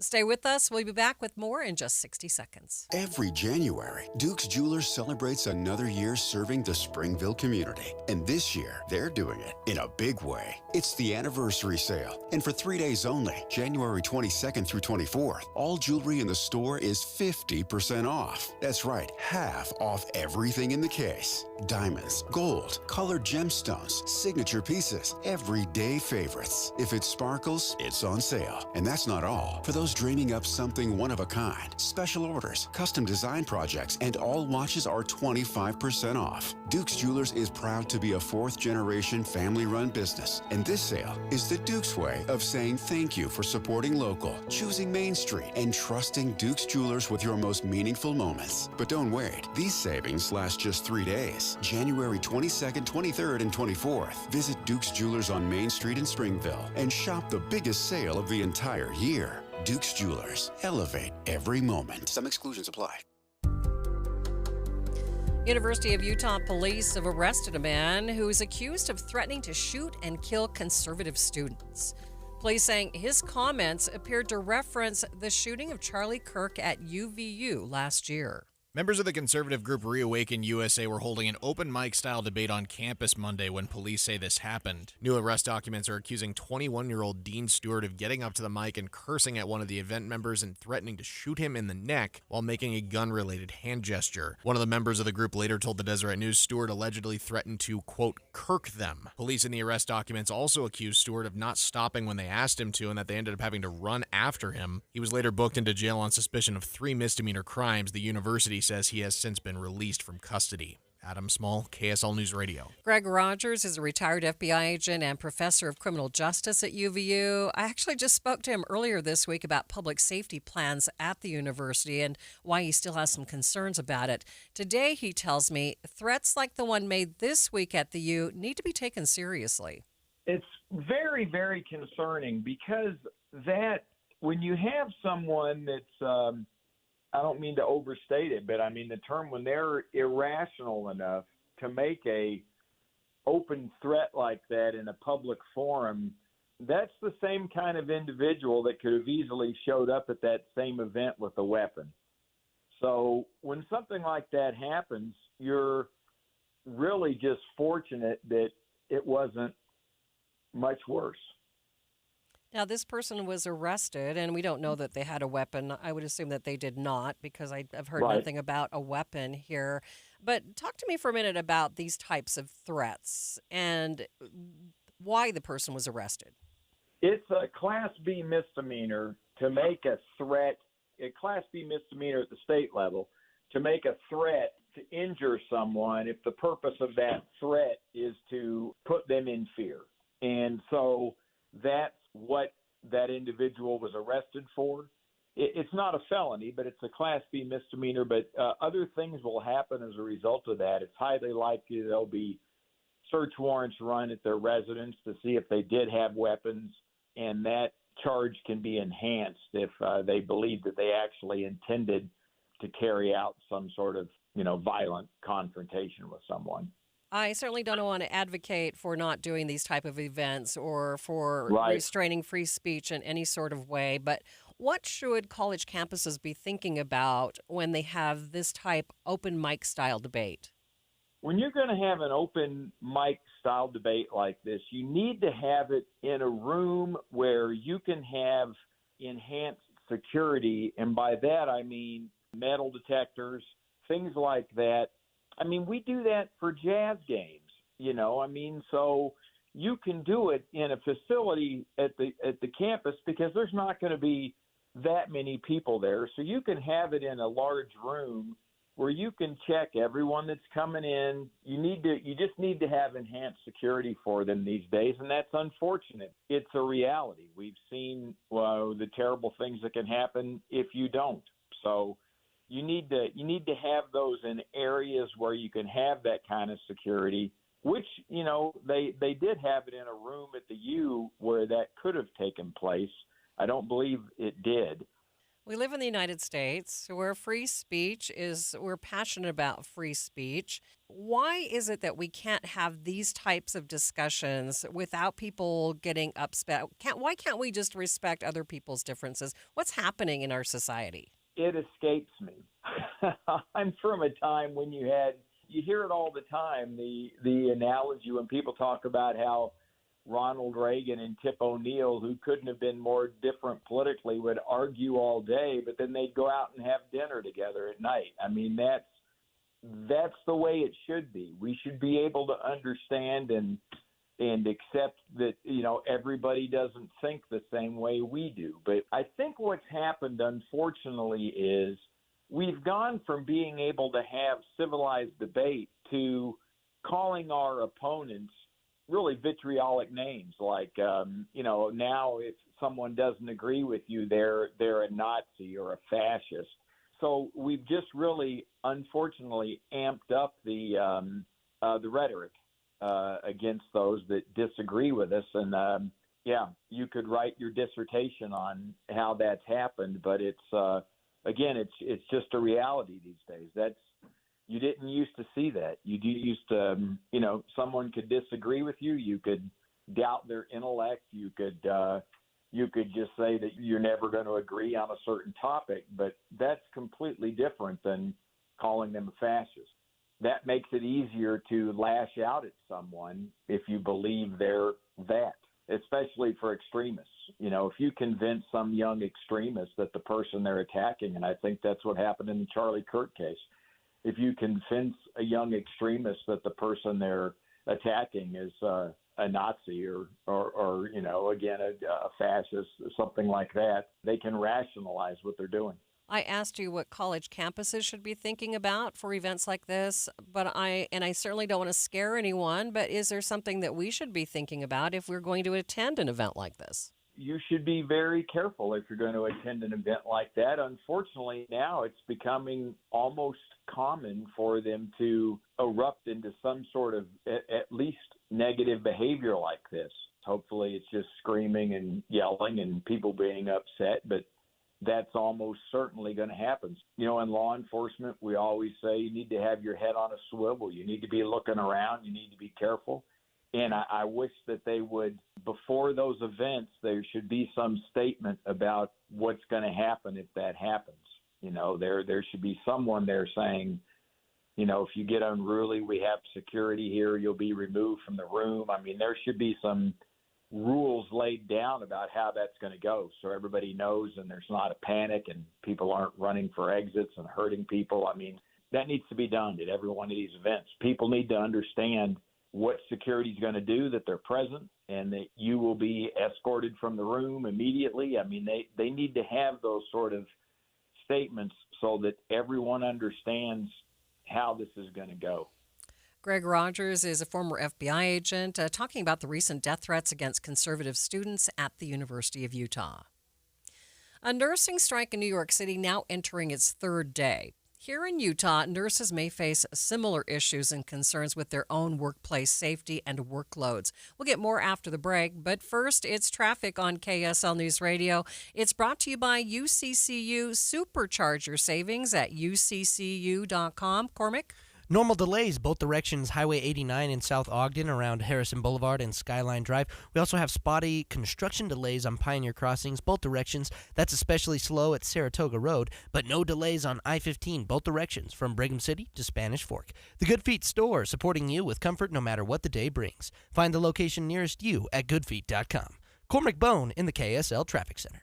Don't miss the winter sale going on now at Dave's Bernina in Provo and St. George, featuring incredible pricing on new Bernina demo machines and floor models that come with full 5-year warranties and free classes. Save hundreds to thousands of dollars on all new Bernina machines. Such as the next generation Bernina 325 model, $999. The Bernina 480 is only $2,499. Even the most advanced sewing machine in the world, the Bernina 990 is on sale. And 1.9% interest for up to 48 months on certain machines. Dave's Bernina just received a limited amount of school buybacks in excellent condition. Also, customer trade-ins. Both come with 2-year warranties. Take advantage of 25% off on all Bernina cabinets and furniture. Dave's Bernina, 691 East St. George Boulevard and 2017 North 550 West in Provo.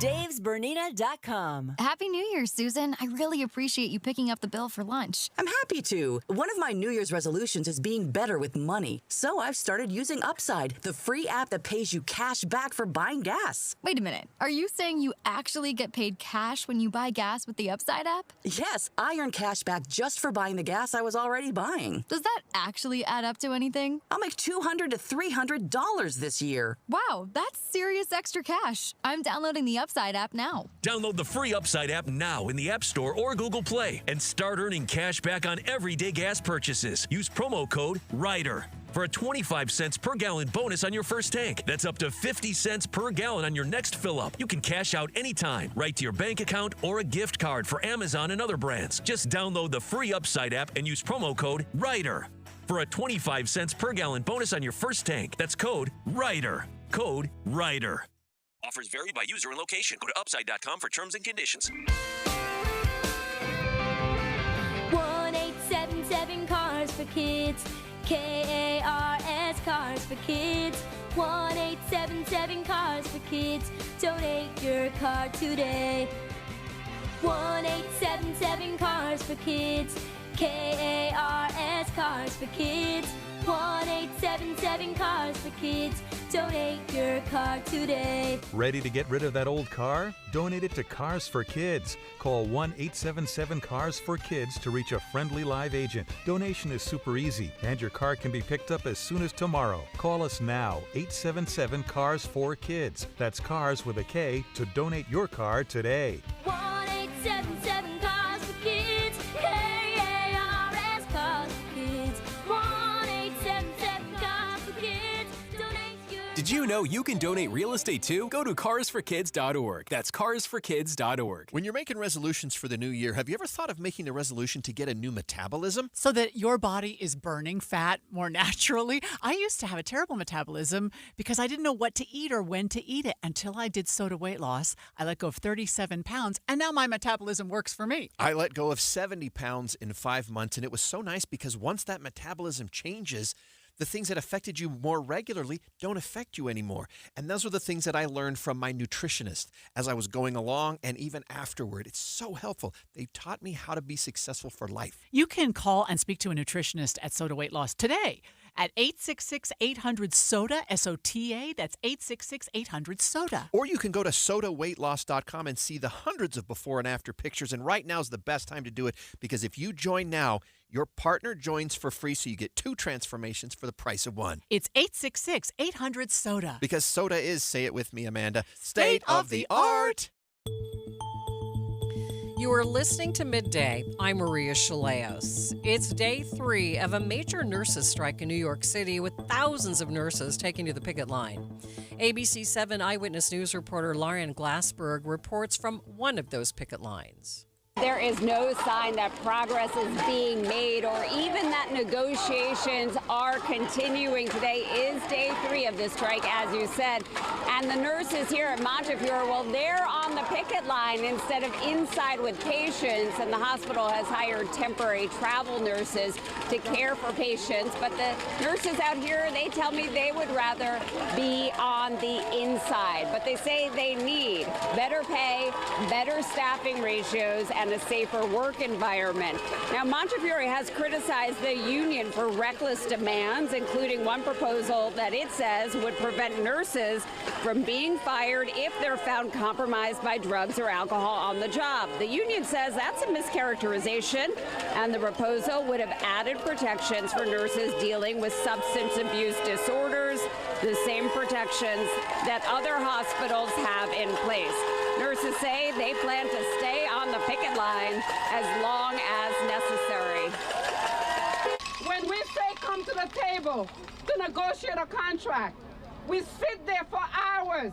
Our executive committee, our members, management decided to stay in their office eating bonbon and not show up. That is unacceptable. I am so disgusted at how my hospital is disrespecting nurses.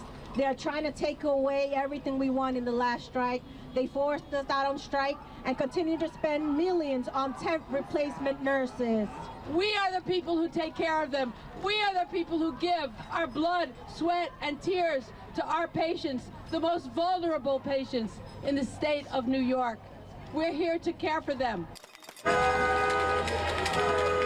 And aside from Montefiore nurses, New York Presbyterian and Mount Sinai nurses are also striking. Mount Sinai, however, says about 23% of its nurses are back to work, but still some 15,000 nurses remain on the picket lines in New York City.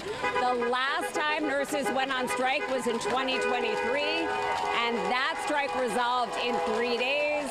This is day 3 of this strike. That is Lauren Glassberg, as you can hear, right on the picket line. Executive Director of the Utah Nurses Association, Liz Close, says working conditions here aren't much different than those conditions in New York City.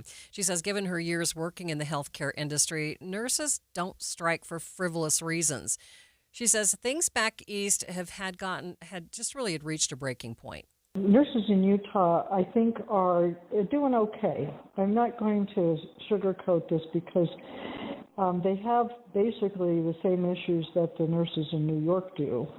And I'm going to preface it by saying that having been in nursing for 50 years, I can tell you that nurses don't strike for frivolous reasons. They really don't come up with this, and pay is not a frivolous reason, but also understand that a lot of the nurses in Utah have second jobs because they can't afford to live on the salaries they're making as nurses. And so, that's something I think people have to consider, understand, is that nurses are actually, working other jobs. And I know of nurses that make more money as a waitress than they do as nurses. And so understand, and we know nationally that nurses in Utah are not paid at the level that nurses elsewhere are, with taking into consideration geographical area and everything. Besides pay, she tells KSL News Radio's Don Brinkerhoff that nursing workloads have gotten greater and greater, meaning nurses have more and more patients to take care of. She also says nurses have been dealing with more violence in the workplace, too, leading to greater concerns for their safety. Nursing unions around the country have lobbied Congress to take action and to protect and support nurses, but Close says it's gotten held up time and time again. NASA's most recent mission to the International Space Station is now being cut short. All 4 astronauts have to return to Earth due to a medical issue with one of the crew members. Now, the group landed on the International Space Station back in August, and they were supposed to stay until February. NASA's calling this a medical evacuation. Former NASA astronaut Susan Kilrain says the crew would have been prepared for this kind of issue, which NASA has not disclosed. But to her, it sounds like the crew member may need treatment on the ground. The preparation began long ago. They have trained for this since the beginning of space flight. They've trained for all these contingencies, and the International Space Station, has expected a medical emergency at some point that would require them to come home early. She tells ABC News that all astronauts receive medical training, and each mission has a designated medical officer who can handle a lot of medical emergencies, but not major ones. Every mission, every crew has a medical officer, and that doesn't mean they're a doctor, because I was the medical officer on my flight, and I'm an aerospace engineer and Navy jet pilot. So I got a lot of training on many types of medical procedures. I could suture somebody up, pull teeth, stabilize people. We could do CPR and a number of things. We also had contact at all times with a physician in mission control. And so, we could do most everything up there. There's imaging up there that they can do, ultrasounds and whatnot. But the decision to bring the whole crew home, that's a requirement. You cannot leave astronauts in space that don't have a seat in a spacecraft to come home in the event that they need to do an emergency evacuation. So all 4 of them have to return. The crew is expected to return to Earth sometime early tomorrow morning, splashing down off the coast of California. It's 1:30 midday at KSL News Radio. I'm Maria Shilaos. Some of the stories we are watching this hour. Salt Lake City Police announcing an arrest in connection with the deadly shooting outside a Rose Park funeral service last week. The Department of Justice searching for classified material within a reporter's home. We'll chat with the First Amendment expert. And KSL traffic. Cormac? Well, no delays on any of your major freeways, but a rolled semi out in Mills Junction. Maria? Looks like the inversion is here to stay. It might be here to stay for at least the next 7 days because there's no chance of rain or snow in the forecast. It's 1:30. ABC News, I'm Michelle Franz, and President Trump at a signing event to approve the Whole Milk for Health Kids Act told reporters he thinks the crackdown against anti-government protesters in Iran is lifting, claiming Iran has not carried out executions. Been notified and pretty strongly, but we'll find out what that all means. But we've been told that the killing in Iran is stopping, and it's stopped, and it's stopping. A U.S. human rights group estimates more than 2,500 protesters have been killed by the regime. The months-long ceasefire between Israel and Hamas now moving into phase 2 of the Gaza peace plan. White House Special Envoy Steve Witkoff announcing that plan on social media today. Originally, it required Hamas to disarm. In Minneapolis, protests continuing 1 week after the fatal shooting of Renee Good. Sources tell ABC News the officer who fired the shots were treated for internal bleeding in his torso, saying Jonathan Ross was struck by Good's vehicle as she began to drive. Witnesses say trying to leave. This is ABC. KSL's top local story. Salt Lake City Police made their first arrest in connection to last week's deadly shooting outside a funeral at a Church of Jesus Christ of Latter-day Saints meeting house. Police are accusing 32-year-old Ryan Daniel Totai of lying to police when they questioned him after the shooting. New arrest documents say witnesses identified him as one of those involved with the fight. He's been booked into jail on suspicion of obstruction of justice. 2 people died. 6 others were wounded in that shooting. Other local stories KSL is following. Utah Democratic Party is condemning the Washington County Commission after commissioners decided they won't adopt new congressional maps ordered by a 3rd District judge. KSL News Radio's Cameron Elliott has the story. Utah voters demanded an end to extreme gerrymandering. The courts upheld that demand, and now a handful of local officials are trying to veto democracy by tantrum. These are the words shared by Democratic Party Chairman Brian King in response to the commission's vote last month. Not only to ignore the court order, but also accusing Judge Diana Gibson of what they call massive judicial overreach. The order itself asked Washington County to recognize their new congressional district as the maps were slated to change because of Judge Gibson's ruling, and the commission's answer was an emphatic no. Chairman King accused the commission of what he called political obstruction. The body of a missing 19-year-old girl has been found in the Red Cliffs Recreation Area of Washington County. A search and rescue team found her body just shortly after 7 this morning after she was reported missing the night before. Investigators are currently going over the scene, and they're asking hikers to stay clear of that area. Advocacy groups are pushing back on a plan to cull mountain lions from several key areas across Utah. KSL News Radio's Brianna Willis reports. At a recent Wildlife Board meeting, a Division of Wildlife Resources spokesperson says there is some evidence to show the declining mule deer population is partly because of mountain lions. State officials have decided to cull the number of mountain lions in some areas to see if it helps the deer population recover.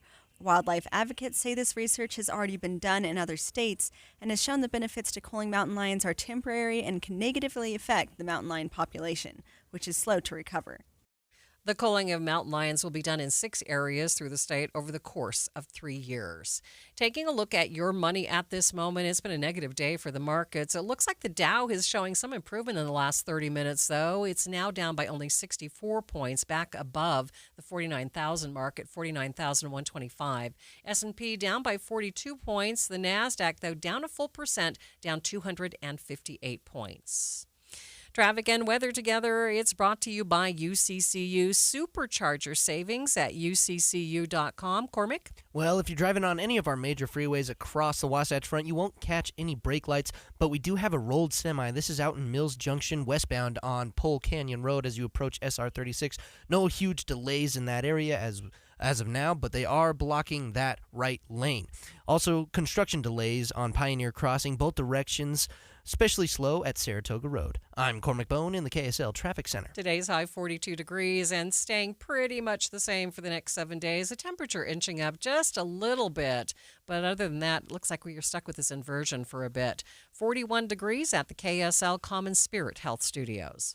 A reminder about the simplest way to get updated for your day. Hit your KSL preset when you jump in the car, and we'll take care of the rest. Hear key news updates and traffic reports. Andy and Amanda from 5 to 9 in your car. KSL News Radio at 102.7 FM. Jeff Selke, president of Selke Financial Group, has been helping Utah families protect and grow their money for nearly 3 decades. He's a certified financial fiduciary who believes education comes first. He even teaches during BYU Education Week. And right now, Jeff is offering his free tax estimator for retirement calculator. It's right on his homepage. See how taxes could impact your retirement income before you make costly mistakes. It's easy and free at safemoneycounselor.com. This is a special alert to all Americans who own a vehicle with less than 200,000 miles with an auto warranty about to expire or with no warranty coverage at all. Due to a decline in the economy, CarShield is announcing a low-cost month-to-month vehicle protection plan that is now available to the public to save any driver out-of-pocket expenses on future auto repairs. Call now to find out how you can pay almost nothing for covered auto repairs. Yes, you heard that correctly. Pay almost nothing for covered auto repairs. An open phone line has been established for all drivers to call for a free quick quote. Call 800-292-4541 now. Drivers who are covered will not have to pay for covered repairs again. This protection plan is at an all-time low. Additionally, drivers who activate this vehicle protection today will also receive free roadside assistance, free towing, and car rental options at no additional cost. Call us for your free quick quote today. 800-292-4541. That's 800-292-4541. What do you have to lose? Call 800-292-4541. Again, 800-292-4541. Attention Jazz Nation. The long wait is finally over. Mountain basketball is back and better than ever. Let's go! All tickets are on sale now, and you won't want to miss the action. Jump on the opportunity to watch your favorite players live and in person. Whether you're after season tickets, mini plans, or single game matchups, the Utah Jazz has got your back. There's a plan for every fan. Don't miss out. Secure your seats today and be part of the excitement all season long. Let's go! Visit UtahJazz.com today. You are listening to Midday. I'm Maria Shilaos. Salt Lake City police have made their first arrest in connection to a shooting that killed 2 people and wounded 6 others in a church parking lot while a funeral was taking place inside. KSL News Radio's Adam Small has more. 32-year-old Ryan Daniel Totai is accused of lying to police when they questioned him about the shooting outside of a Church of Jesus Christ of Latter-day Saints meeting house near Redwood Road and 700 North a week ago. New arrest documents say Totai told police he was at the funeral, but he reportedly said he took an Uber and was not involved in the fight. However, police say they obtained cell phone footage of Totai driving a car that was later found in the church parking lot with a passenger who police say had a gun that matched the one they found at the scene. Documents also say that passenger was later treated for a gunshot wound at a local hospital, and police police say witnesses identified Totai as one of the people involved in the fight. Investigators also say he has gang ties, and police are requesting he be held in jail without bail. Adam Small, KSL News Radio. Police say Totai isn't helping with their investigation and that it constitutes obstruction of justice. But what exactly does that mean, and when could you be charged with obstruction of justice? Let's bring in KSL's legal analyst, Greg Skordas, for some insights into this.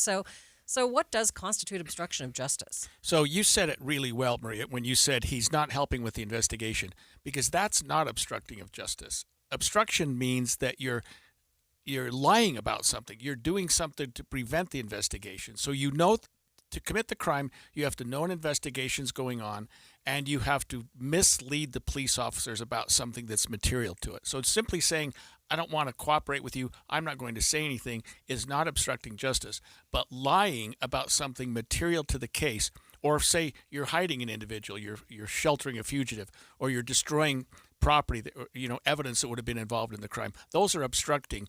Lying to the police about something where you know that it's a lie and you know they're investigating, that's obstructing justice.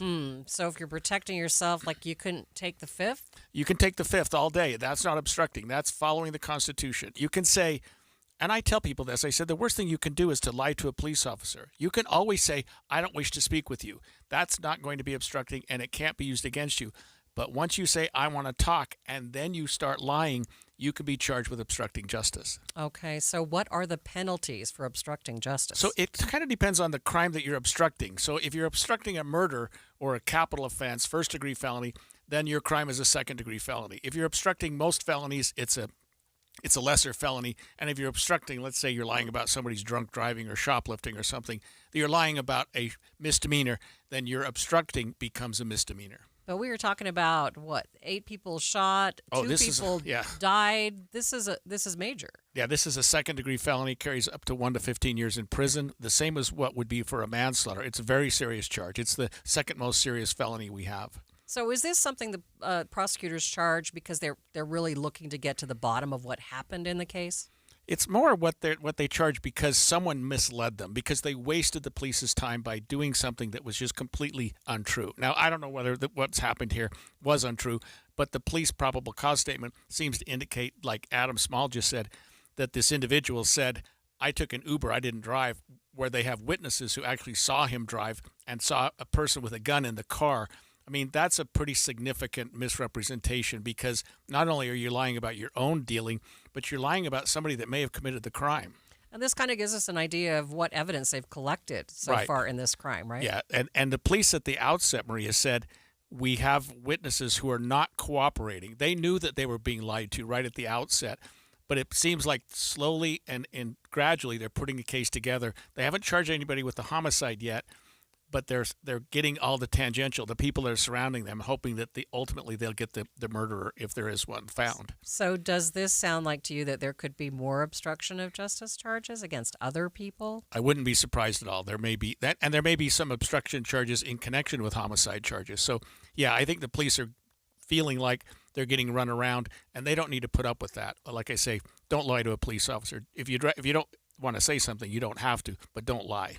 When you've covered cases like this, I mean, do police usually get the runaround? Does it usually take them quite some time to really get to the bottom of what happened in a crime like this? Unfortunately, when you're dealing with young people or gang members, police don't get the truth. They just don't. Some white-collar offenders are notorious for being fraudulent. So, but, people generally try to tell the police the truth to the extent they know it. But police get really upset when you're just wasting their time by just lying to them, just absolutely misrepresenting something that turns out to be just a complete wild goose chase you've sent them on. Yeah, and these people deserve justice. They deserve having these people brought to, trial. Yeah, by all accounts, there were 2 completely innocent men who were killed, just murdered, walking out of the Church of Jesus Christ of Latter-day Saints last Wednesday night for nothing, no reason except that they happened to be attending a funeral. So, yeah, I think the police are going to find justice for those individuals. All right. Thank you, Greg. And that is KSL's legal analyst, Greg Skordas, also the host of Inside Sources. Midday continues in just 60 seconds. When you need a new water heater, you need it right now. Yep, can't wait on that. When you need a new furnace or a new air conditioner come the summertime, you need it right now. So Superior Water and Air has a wonderful program where they can help you with financing. If you need it, get it today and pay it off when you get your tax refund or just over time. And that's one of the great things is they have multiple financing options. It's not just one, okay, you've got to do it this way. It's, you can wait till just after your tax refund. Well, what if you need no payments until later in the year? Yeah. They can work with you like that because, look, they want to help you get you back on your feet with the thing that doesn't work that you got to use. Yeah. And they'll just work with your situation. What a great way to do it. I loved introducing you to my friends at Superior because they're just great people. And when you invite somebody into your home, you want to feel good about them. Yeah, and they're so customer-centric. That was what really impressed me was they wanted to work with me and my family, whatever needs we might have. Right. They want your home to be safe and clean. Superior Water and Air. Here's the number, 801-872-8483, or go to superiorwaterandair.com. The Justice Department says it has seized the electronic devices of a Washington Post reporter who has written about government layoffs. That's as it investigates the theft of classified information. ABC News national correspondent Stephen Portnoy tells us more. Officials say the search of the Washington Post reporter's home and the seizure of her devices took place at the Pentagon's request. Attorney General Pam Bondi says the actual target of the investigation is a government contractor who's accused of illegally retaining classified information and is now in custody. Reporters' rights organizations have issued statements expressing alarm over what one group calls a tremendous escalation in the administration's intrusions into the independence of the press. Independence of the press and the First Amendment as a whole, where are the limits? Joining me now for more on this is media attorney Jeff Hunt of Parr, Brown, Gee & Loveless. Jeff, thanks for taking some time with us today. And first of all, give us your reaction to this. It's astounding. It's an extraordinary development, and it is a serious escalation of this administration's going after the press for basically reporting information that it disagrees with and wishes was not reported. So basically, they should not have done this. This is wrong. I'm not overstating that, right?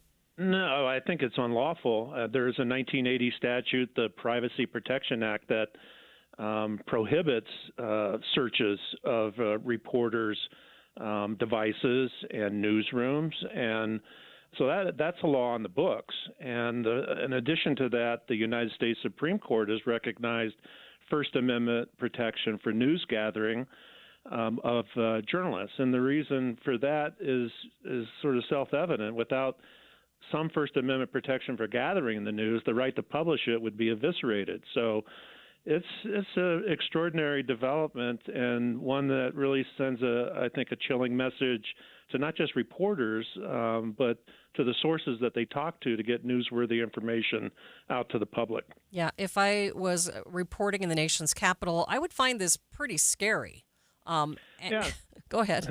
You would, because you may be the next target of a subpoena, or even worse, a search of your private residence, which this was, the reporter's private residence. They even confiscated her fitness band, the Apple Watch. So this is something that is pretty extraordinary. There have been searches that have been conducted at the state level. In 2023, there was a search that was conducted by police, a little newspaper in Kansas, the Marion County newspaper, but immediately after the news organization objected to it, the prosecutor withdrew the warrant and returned all the materials that were seized without looking at them. Is there anything that a journalist can do if this happens to them? Is there any way to hold a government accountable? There is. I'm sure that the Washington Post attorneys are working in overdrive right now to get a motion on file to object to the seizure of the search and seizure of the reporter's materials. So the remedy really is to go to court and get a judge to stop this sort of thing. But in the meantime, the press is kind of frozen, right? You can't report on it. Right, yeah. And all the sources that are in the possession of the FBI now have got to be very concerned about being contacted and interviewed in this investigation. And that's the whole reason that we have this protection for news gathering, because without it, you wouldn't be able to report the news. I mean, some of the biggest stories in our nation's history have been as a result of reporters speaking to sources in government, like the Watergate is a perfect example of that. So if you were in the nation's capital right now advising journalists, would it be better for them to keep all of their information at work? Would it have made a difference if it wasn't in her home? I don't know. That's a good question. They have raided newsrooms before. I think that would really be an even more serious escalation. But a lot of reporters now are using encrypted devices to communicate with their sources on and take other sorts of protections that way. A lot of them are meeting or having phone communications instead of electronic communications that leave a trail. So there are a lot of reporting methods that have changed because of the government going after both sources and reporters. Yeah, bottom line, though, this is a chilling effect on news coming out of the nation's capital. Absolutely. That's the bad thing, is that the people that suffer are the public, because they get less newsworthy information if the government is going to go after reporters and seize their news gathering material. Jeff, I appreciate your time. Thank you so much for joining me. You bet. That is media attorney Jeff Hunt from Parr, Brown, Gee, and Loveless joining me on the KSL Newsline. A new mobile outreach clinic is hitting the streets in Ogden to help the homeless with non-emergency medical needs. We'll chat with the man overseeing it all after the break. But first, it's KSL Traffic on KSL News Radio. It's brought to you by UCCU. Transfer savings, earn more. UCCU, love where you bank. Cormac? Well, we have a crash. This is northbound on Foothill Drive. They are blocking a right lane. We're seeing traffic build up toward the I-80 interchange. So if you're going to take that, you may want to consider an alternate route. Otherwise, your freeways all across the Wasatch Front looking good, especially I-15 from Ogden to Provo. No delays or accidents. You are going to see a little bit of slowdowns on the 201 freeway, both directions through Magna. Common Spirit, hospitals, clinics, and caregivers, all connected to advanced healthcare in Colorado, Kansas, and Utah. Healthcare with human kindness is here. Hello, human kindness. Cormac Bone in the KSL Traffic Center. 2026, we have a lot of choices when it comes to losing weight, taking off those extra pounds. But I want to tell you about the one that's worked for me, because it's an all-natural choice. So one that you don't have to worry about side effects. It's also less expensive than those other types of programs or medications. I've lost more than 40 pounds with the help of Salt Lake City Fat Loss. It's a great program. It's easy to stick with because the weight comes off very quickly, and it's just eating all natural foods, just in a certain combination to take off that stored fat. Right now is a great time for you to try this program, because you will save over 20% off. This was their huge New Year's sale, which has been so popular that they've continued it for a short time. But you want to schedule your appointment right now at slcfatloss.com.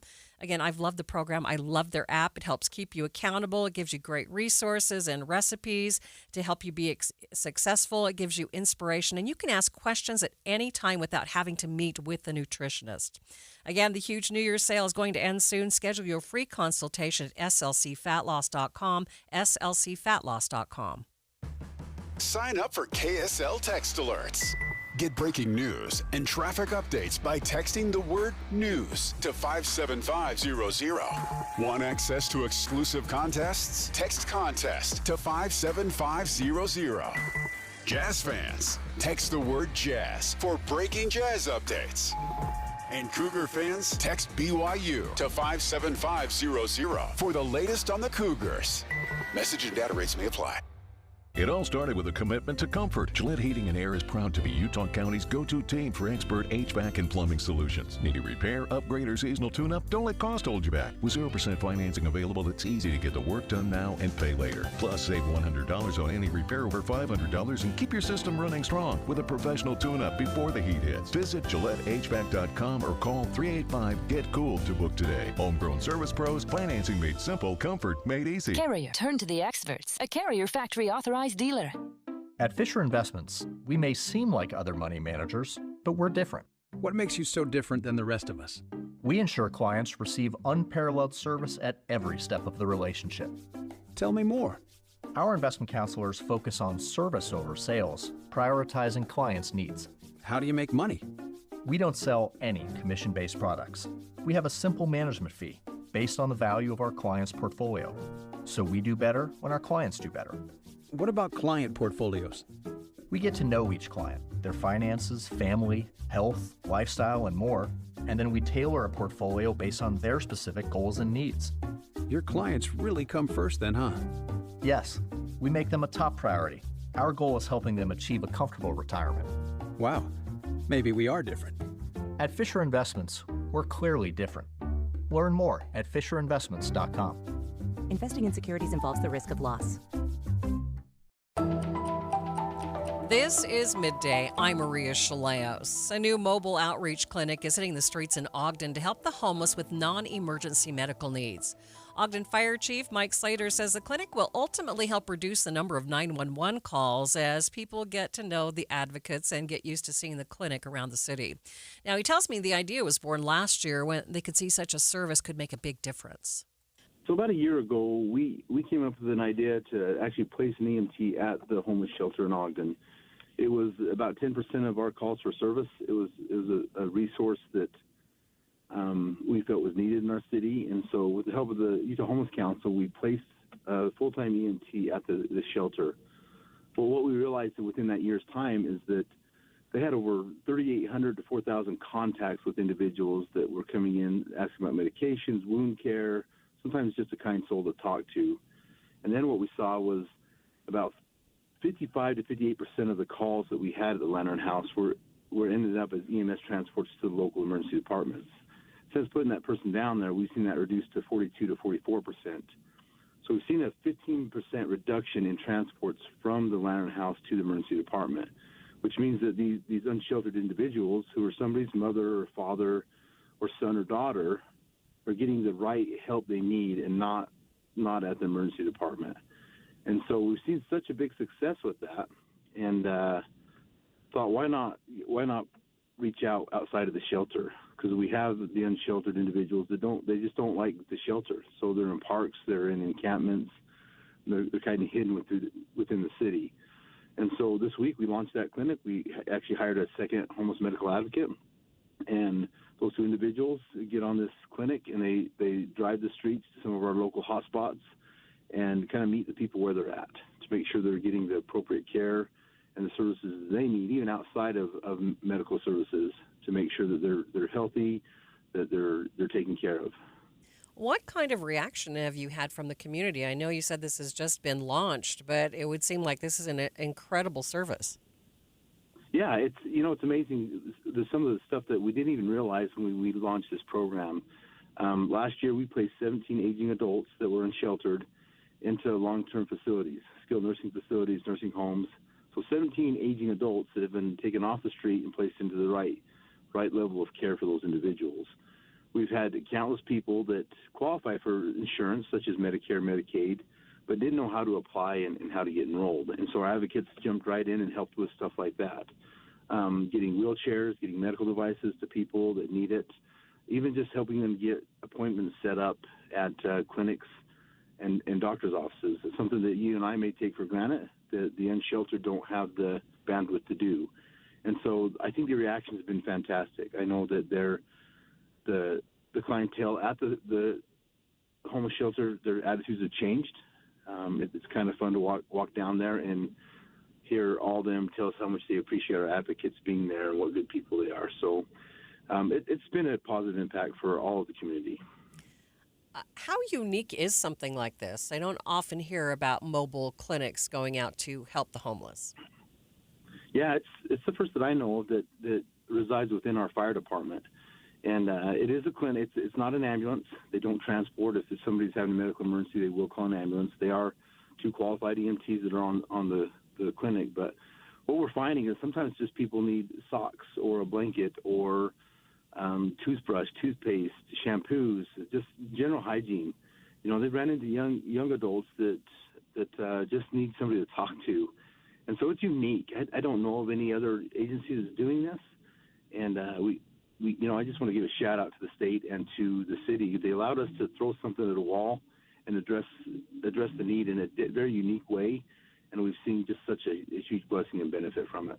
How much need do you think that there is in your community for this? Well, there's a lot, but I think the bigger issue is, just to be frank, is that it's not an Ogden City issue.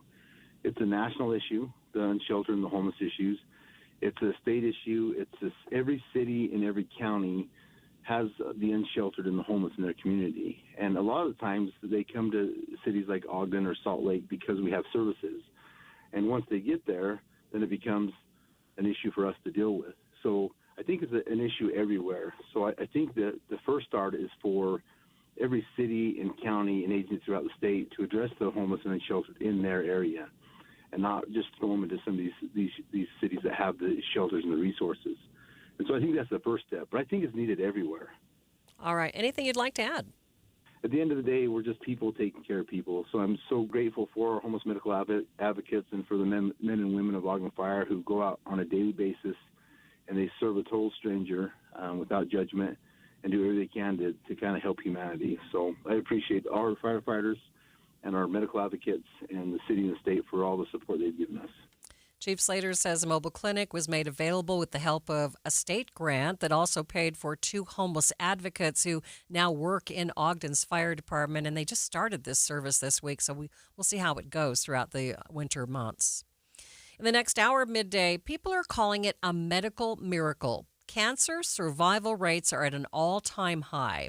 Coming up, we'll chat with a surgeon from the Huntsman Cancer Institute to find out why. Stay with us.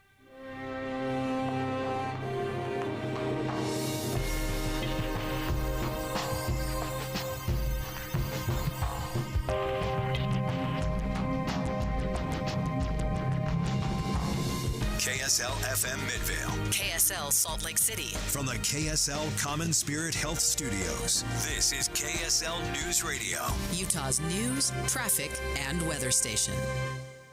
A proposal on Utah's Capitol Hill could add a new tax. Okay, now hold on. It's not a tax on the average taxpayer. It's a tax on social media companies. Lawmakers say it would help in their efforts to protect kids online. I want to look at what Maryland does. That is in litigation. I'm following that closely. But if there is some version of an advertising tax, we'll use some of those resources to directly tackle some of the mental health crisis that we have in the state of Utah. The time is 2 o'clock on Wednesday, January 14th. It's midday. I'm Maria Shilaos. Coming up, Eye on the Hill will take a closer look at legislation coming to the state capitol chambers ahead of the session next week. Also this hour, I'd like to be out of compliance with the judge's order and have her come down and enforce this. one county in southern Utah voting to not approve the new congressional maps implemented by Judge Diana Gibson. More on their comments and the response from other political leaders coming up shortly. But first, our top stories.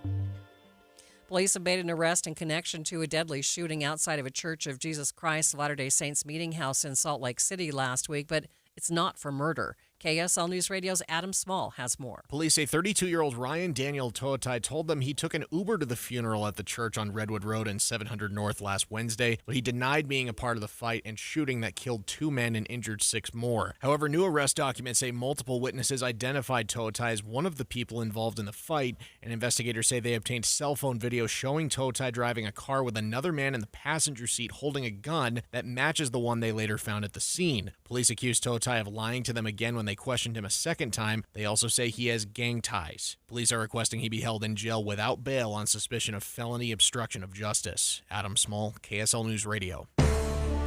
Our top national story this hour from ABC News. Following several immigration enforcement raids across the country and last week's shooting of Renee Good, Illinois Democratic Representative Robin Kelly formally introduced articles of impeachment against Homeland Security Secretary Kristi Noem.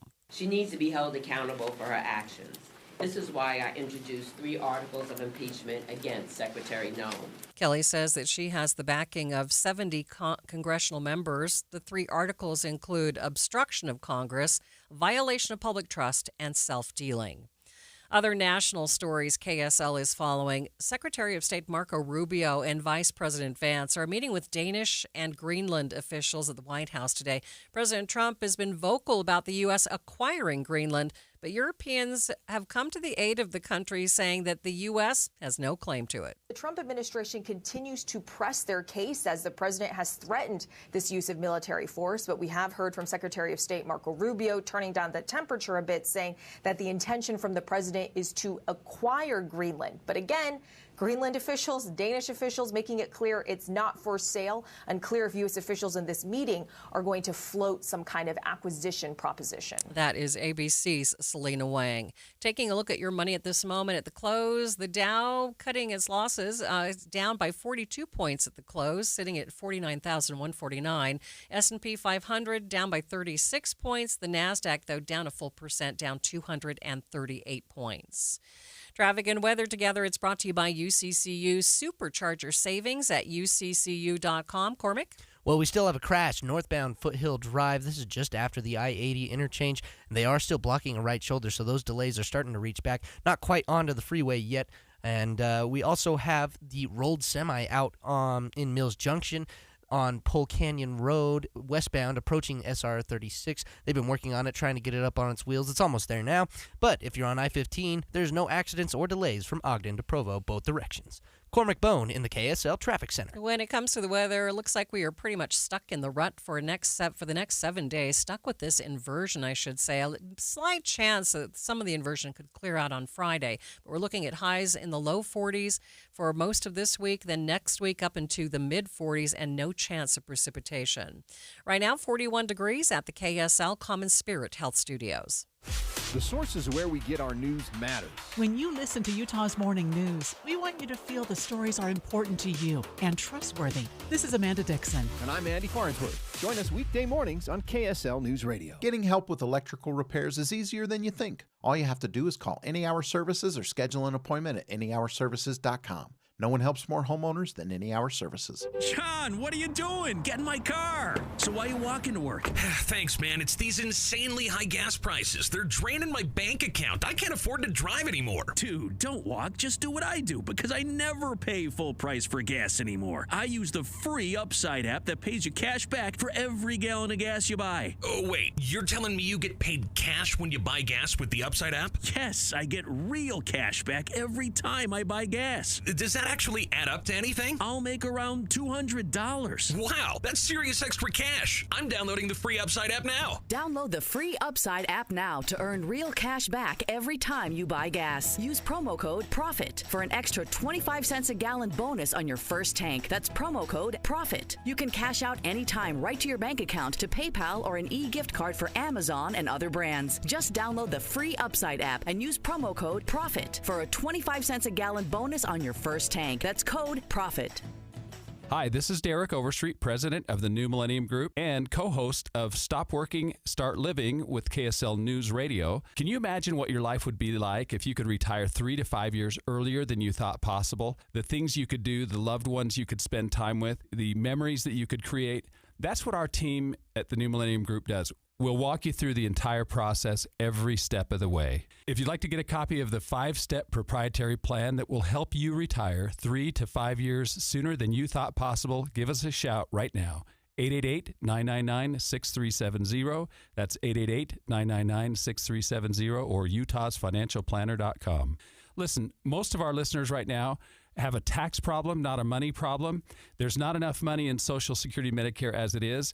Let us show you how you can significantly reduce your taxes. That's 888-999-6370, 888-999-6370, or utahsfinancialplanner.com. Thanks for tuning in to Midday. I'm Maria Shilaos. Less than a week to go until the beginning of the Utah legislative session. Among the many things set to be discussed by lawmakers, a tax on tech and social media companies. The tax similar to one currently in the courts in Maryland. On the Hill, I spoke with State Senator Mike McKell to get more information on this bill and why he thinks it'll be another tool to protect Utah's youth. Right now, what we're doing is we are reviewing legislation that was passed in Maryland And in that legislation, they actually did some version of an advertising tax. So we are considering similar legislation. Right now, I'm very concerned with social media companies. They have created a very significant problem in the country. They're targeting our kids, and we want to have a way to work through those problems. And we are going to look at a social media tax. So how would a tax like that help you solve some of those other problems? What we would do is we would use revenue to tackle some of those issues. So because we've created a mental health crisis with social media, it's impacted our schools. It's created a cost in our schools. It's created a cost just in society in general. Our kids are struggling with mental health in a way that they've never struggled with before.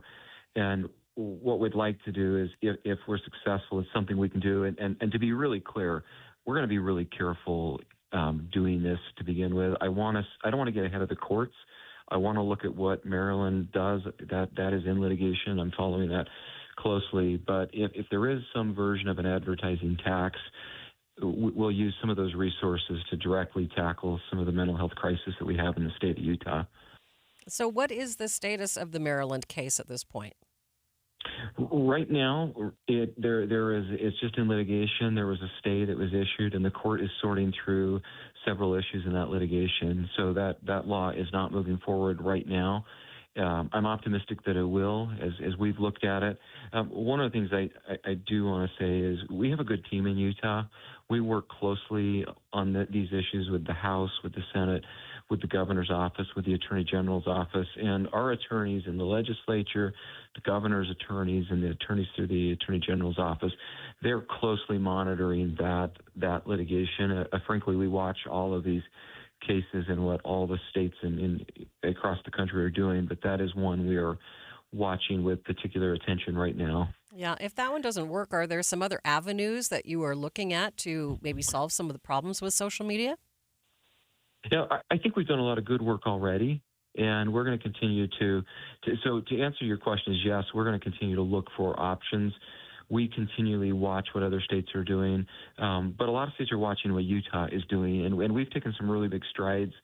Currently we're in litigation, and we've really made an effort to tackle what makes social media bad. Those addictive features, those addictive algorithms, the endless scroll. The reality is social media is bad for our kids because our kids spend way too much time on it because they have intentionally targeted our kids, and they've made the product way more addictive, so our kids spend too much time on it. And there's a direct correlation between the amount of time you spend on social media and the kind of that mental health problem that it creates because of it. So we're tackling that. I will say I really am proud of the legislature dealing with cell phones. You're going to see a bill dealing with a bell-to-bell ban. Senator Fillmore is leading out on that issue, and that is a really good bill. We've already seen cell phones coming out of schools, and the schools, the feedback we're getting is it's been profound how much improvement we're already seeing. So we are working on it, and we'll continue to work on it. How would you address someone who said, well, shouldn't parents be taking care of this problem? I mean, why is it up to lawmakers to pass legislation to solve these problems? Well, and I actually really appreciate that question because we want parents to be involved. And when we ran the social media bills right from the start, some of the things we were demanding was simple things like parental consent. Find a way to involve parents, social media companies, and these companies they don't want to do that, and I don't know why the social media companies don't want to involve parents more. Certainly, that's something that we've been working on. That's why parental consent involving parents is something that we've tried to do right from the start, and we've been really clear about that. One other resource for parents, just so. I get this out there. We have created a website with resources. We're trying to educate parents. There's a website, socialharms.utah.gov, and that has a lot of resources and tools for parents. We think parents should be the solution, and we're trying to help empower them to be that solution. Any final thoughts for us? I look forward to a good session. I worry about our kiddos, and I worry about our communities, and I hope we can do right by our kids. I think the bell-to-bell ban is an interesting bill to follow during the session. I think it's had a profound impact for good, and I think the educators that have been following it would say that. So keep an eye on it. We are really trying hard this session to find ways to make our communities better and stronger and kind of tackle this mental health crisis that we all kind of face collectively together. That is State Senator Mike McKell. Make sure you stick with KSL News Radio all day next Tuesday as we broadcast live from Utah's Capitol Hill for opening day of the legislative session. Continued coverage, conversations, and analysis all day long, beginning at 5 o'clock on Utah's Morning News. That's Eye on the Hill all day next Tuesday, January 20th. Stay with us. We'll be back with more in just 60 seconds. 1-877 Cards for Kids. KARS Cards for Kids. 1-877 Cards for Kids. Donate your card today. 1-877 Cars for Kids. KARS Cars for Kids. 1-877 Cars for Kids. Donate your car today. Ready to get rid of that old car? Donate it to Cars for Kids. Call 1-877-CARS-FOR-KIDS to reach a friendly live agent. Donation's super easy, and your car can be picked up as soon as tomorrow. Call us now, 1-877-CARS-FOR-KIDS. That's Cars with a K to donate your car today. 1-877 Cars for Kids. Donate your car today. Did you know you can donate real estate too? Go to carsforkids.org. That's carsforkids.org.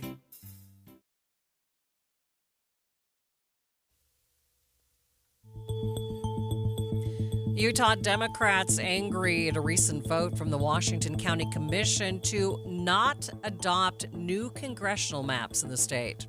Washington County Commissioners voted last month not to adopt those maps in spite of Judge Diana Gibson's ruling. Commissioner Victor Iverson not only refused, but said he'd like Judge Diana Gibson to go down there and enforce it herself. Here's some of the discussion between the commissioners and the county attorney. So with the recent redistricting of the state, we were in CD2 and now we're in CD3. This is changing that in our code.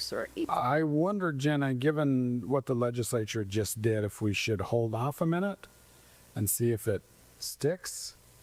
How will that impact your operating? Because, I mean, it is an appeal.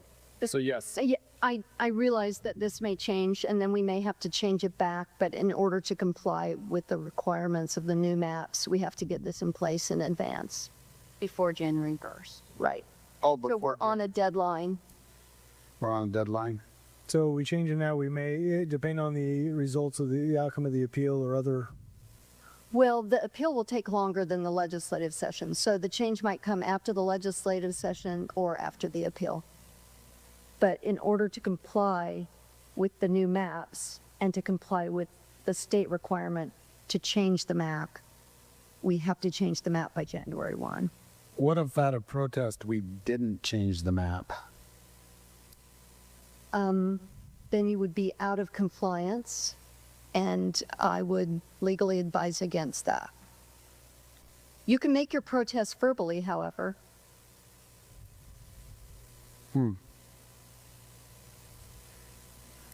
Out of compliance with state law. Or the judge's order. I'd like to be out of compliance with the judge's order and have her come down and enforce this. I'd like to make a motion that we don't approve this item.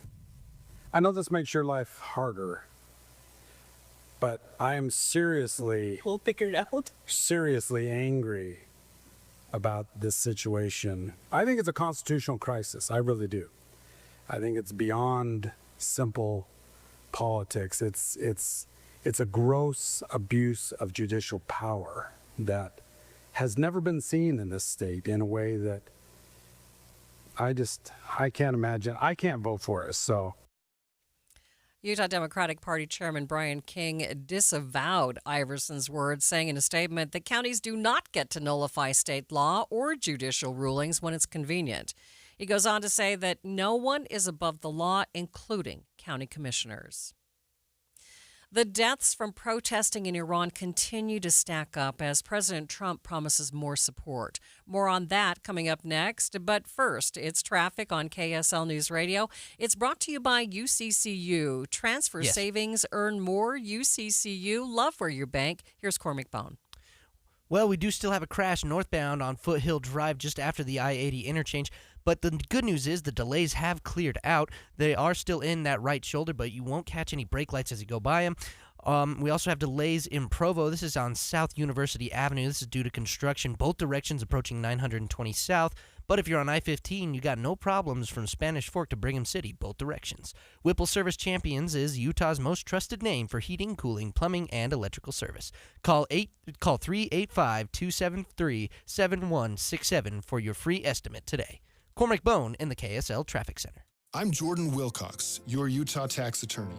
When life gets overwhelming, some things tend to fall by the side. I'm Carlos Sanchez from Draper, Utah. I was managing a business, helping out a business, doing paperwork and getting paid, and my wife got sick. We filed taxes, but then we got out of it. And when I went and talked to the IRS, they didn't give me any choice. The IRS pretty much said, this is what you owe us, when are you gonna pay us? And we're talking quite a bit. But every time I drive, I listen to the radio. Jordan Wilcox, Jordan Wilcox. So I figure there's a reason this guy's on the radio. So I called him. Put an end to IRS collection and aggression today. The amount that the IRS came up with, close to $250,000, and the offer in compromise was about $7,600. That's it. This is Utah tax attorney Jordan Wilcox. Let's solve your IRS nightmare. Visit endtaxworry.com. Go for it. The outcome, it was worth it. I'm okay. endtaxworry.com. Happy New Year, Susan. I really appreciate you picking up the bill for lunch. I'm happy to. One of my New Year's resolutions is being better with money. So I've started using Upside, the free app that pays you cash back for buying gas. Wait a minute. Are you saying you actually get paid cash when you buy gas with the Upside app? Yes, I earn cash back just for buying the gas I was already buying. Does that actually add up to anything? I'll make $200 to $300 this year. Wow, that's serious extra cash. I'm downloading the Upside app now. Download the free Upside app now in the App Store or Google Play and start earning cash back on everyday gas purchases. Use promo code RIDER for a 25 cents per gallon bonus on your first tank. That's up to 50 cents per gallon on your next fill up. You can cash out anytime, right to your bank account or a gift card for Amazon and other brands. Just download the free Upside app and use promo code RIDER for a 25 cents per gallon bonus on your first tank. That's code RIDER. Code RIDER. Offers vary by user and location. Go to upside.com for terms and conditions. You gave years, maybe decades to your job. You showed up, worked hard, and planned for retirement. But now, the company's changed. Or maybe you've taken a buyout or been forced into early retirement. So, what happens next? I'm Jeff Jr., founder of Trajan Wealth. And if you've built up a 401k or thrift savings plan, now is the time to ask, is that money really working for you? Many workplace retirement plans offer limited options and even less guidance. At Trajan Wealth, we help people just like you roll over their accounts into IRAs with more flexibility and personalized investment strategies built around your goals. For households with $500,000 or more, let us build you a personalized plan. We operate on veteran values, service, trust, and doing what's right. Your next chapter starts now. Call Trajan today. 801-207-9900. That's 801-207-9900. Advisory services offered through Trajan Wealth, LLC, an SEC-registered investment advisor. See website for details. When you're making resolutions for the new year, have you ever thought of making a resolution to get a new metabolism? So that your body is burning fat more naturally. I used to have a terrible metabolism because I didn't know what to eat or when to eat it until I did soda weight loss. I let go of 37 pounds, and now my metabolism works for me. I let go of 70 pounds in 5 months, and it was so nice because once that metabolism changes, the things that affected you more regularly don't affect you anymore. And those are the things that I learned from my nutritionist as I was going along and even afterward. It's so helpful. They taught me how to be successful for life. You can call and speak to a nutritionist at Soda Weight Loss today at 866-800-SODA, S-O-T-A. That's 866-800-SODA. Or you can go to sodaweightloss.com and see the hundreds of before and after pictures. And right now is the best time to do it because if you join now, your partner joins for free, so you get 2 transformations for the price of 1. It's 866-800-SODA. Because soda is, say it with me, Amanda, state of the art. You were listening to Midday. I'm Maria Shilaos. The final deadline to enroll in a health care plan under the Affordable Care Act is coming up quick. It's tomorrow. Ahead of the deadline, many have wondered and worried about the cost of health care, especially as enhanced COVID-era tax credits expired at the first of the year. The bottom line, we are tracking this story here on KSL News Radio. Right now, the One Utah Health Collaborative is hosting a public meeting to hear from employers, providers, and community representatives on the challenges of rising healthcare costs and what can be done to improve healthcare costs in Utah. Sarah Woolsey is speaking. Let's listen in for a moment. Sue Roble, and I am the president of our Canyons region, which is primarily Utah and Idaho for Intermountain Health. I'm a nurse and came to Intermountain Health 7 years ago as the chief nurse executive, and worked for Geisinger Health for almost 35 years prior to that. And, I'm really excited to be part of this team. We have, from a clinician perspective and overall region perspective, have been working very collaboratively with our community health partners to make sure that we are understanding the needs of patients in each area and how we can serve them together. But most importantly for us, it's how we can adjust the models of care to serve patients. We've learned a lot about how to build teams around them and understand a lot of the social determinants of health needs so we can look at ways to care for patients differently. The access issues have been an opportunity for us, specifically focusing on how we can get ahead of care, understanding, where those priorities need to be, and help, focus on the wellness opportunities, screenings, and our medical group focuses on that a lot. And we've really continued to try to build an infrastructure along with partnerships to do that, and models of care. And you're listening to a public hearing from the One Utah Health Collaborative. KSL News Radio's Heather Peterson is covering this story. You'll hear much more on Jeff Kaplan's Afternoon News. And tomorrow on Midday, we'll have a discussion on the ACA healthcare plans ahead of tomorrow night's enrollment deadline. Activist groups in Iran say the regime there has now killed more than 2,500 people following a series of crackdowns on protests in the country. It's quite a jump from 30 or so last week to 500 earlier this week to now 2,500 people. The crackdowns from the Iranian government might not be having the effect that they had hoped. It seems to be fueling more protests. ABC News chief foreign correspondent Ian Pannell is near the Turkey-Iran border and has more on the state of protesting and fighting on the ground. This internet blackout is having the desired effect. It's certainly slowing down substantially the flow of information, the flow of videos that is coming out from Iran. Significant numbers of people appear to have been killed. And one thing that we can say is that this now appears to be the most violent serious incident since the 1979 Iranian Revolution that obviously brought the current regime to power. It began as a protest about the economy. It's become a protest about every single grievance that has been bubbling up in almost 50 years. Protests in the past have been localized around specific interest groups, whether it's been women's issues, working class, middle class, students. This one seems to have attracted the grievances of many people across the country, and they're willing to lay down their lives. The Iranian regime is not the same Iranian regime 2 weeks ago. And if they're going to survive, it's going to be more killing. The regime is resorting to tried and tested tactics, which is using bloody brutal force, live rounds against largely unarmed people. And you see these running skirmishes in towns and cities across the country. Deliberately, they are showing off with their killing, like they are broadcasting it everywhere. We've certainly seen buildings, property set on fire. We know that some protesters appear to have armed themselves with what they can get hold of. We believe that a certain number of security forces are amongst those 2,000 who have been killed. You can literally see the whole population at the beginning, the whole population of Tehran outside. And this is also very important, even religious people. And we have been hearing from a handful of Iranians who've been able to get out of the country. ABC News speaking to Kervan Gefetim. He was inside Iran as the protests erupted. He was visiting his family there. He's just returned to France, and he told us what he witnessed on the ground. And then the 2 first days they were out, and they are just going to tell me, we cannot go out there anymore because I cannot die and let my family die because I am the owner of it. Yes, so they went out for a couple of days, but then once the police started firing with live ammunition, those types of people, families, stopped protesting. Yeah, exactly. The thing just completely switched on Friday evening. President Trump telling protesters to keep the fight going, saying the U.S. will be there soon to offer help. The president hasn't gone into detail on what or how that help may look like, however. Obviously, we know that there are very broad sanctions and punitive sanctions against Iran, against members of the Iranian regime. Those could be strengthened.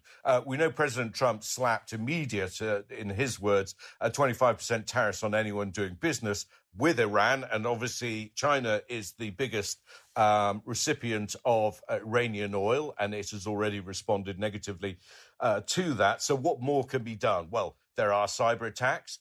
There are actual military attacks targeting those organizations who are responsible for the violence on the street, which we also saw, interestingly, during the brief conflict between Israel and Iran, that it wasn't just those nuclear facilities, it was the headquarters of the security apparatus. So that potentially could well be a target. And we know that Israel has been speaking with the Trump administration, and they're also exercised by what's going on. It's not unreasonable to think, given that Israel had human intel on the ground during the operation against Iran's nuclear program, that they do at this time as well. But in terms of large-scale military resources, boots on the ground, I don't think anyone's talking about that. And frankly, yes, there are static U.S. bases throughout the region. For example, the Al Udeid air base in Qatar. You have the home of the U.S. Navy's Fifth Fleet in Bahrain.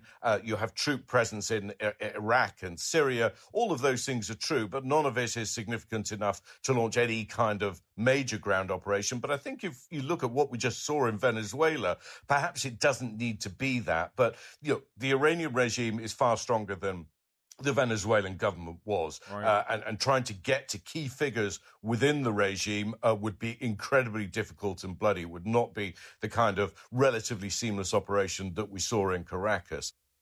The White House says President Trump will keep all options on the table for now. It's 2:30 midday at KSL News Radio. I'm Maria Shilaos. Some of the stories we are watching this hour: the president of Utah Valley University announcing her resignation. It's being called a medical miracle. Cancer survival rates are at an all-time high. And KSL traffic, Cormac. The crash northbound Foothill Drive. The delays are back near I-80. And we also have a new crash southbound on I-215's West Belt approaching the 201 interchange. Maria? News, I'm Michelle Franzen. After a key meeting between top Trump officials and Denmark and Greenland leaders over the U.S. demands to acquire Greenland, Denmark's foreign minister says they'll try to form a working group to address U.S. security concerns, but nothing more. Here's ABC's Selena Wang. The Trump administration continues to press their case as the president has threatened this use of military force, but we have heard from Secretary of State Marco Rubio turning down the temperature a bit, saying that the intention from the president is to acquire Greenland. But again, Greenland officials, Danish officials making it clear it's not for sale. Unclear if U.S. officials in this meeting are going to float some kind of acquisition proposition. Verizon says it continues to work on fixing an outage that impacted 175,000 customers across the country today. Multiple law enforcement sources tell ABC News the belief is that the outage is a technical issue and not the result of a cyber attack. After an investigation on Wall Street, stocks ended sharply lower today. This is ABC News. KSL's top local story. Police made an arrest in connection to a deadly shooting outside of a Church of Jesus Christ of Latter-day Saints meeting house in Salt Lake last week. But it's not for murder. KSL News Radio's Adam Small has more. Police say 32-year-old Ryan Daniel Toatai told them he took an Uber to the funeral at the church on Redwood Road and 700 North last Wednesday, but he denied being a part of the fight and shooting that killed 2 men and injured 6 more. However, new arrest documents say multiple witnesses identified Totai as one of the people involved in the fight, and investigators say they obtained cell phone video showing Totai driving a car with another man in the passenger seat holding a gun that matches the one they later found at the scene. Police accused Totai of lying to them again when they questioned him a second time. They also say he has gang ties. Police are requesting he be held in jail without bail on suspicion of felony obstruction of justice. Adam Small, KSL News Radio. Other local stories KSL is following. Utah Democrats have some strong words for the Washington County Commission after they voted not to adopt new congressional district maps in the state. KSL News Radio's Cameron Elliott reports. Washington County commissioners voted last month not to adopt the maps in spite of Judge Diana Gibson's ruling. Commissioner Victor Iverson not only refused, but said he'd like Judge Diana Gibson to come down there and enforce it herself. I am seriously angry about this situation. I think it's a constitutional crisis. I really do. I think it's beyond simple politics. It's a gross abuse of judicial power. Utah Democratic Party Chairman Brian King disavowed Iverson's words and fired back in a statement saying no one is above the law, especially not county commissioners. Cameron Elliott, KSL News Radio. State wildlife managers have begun culling mountain lions as part of a study to help the declining mule deer population.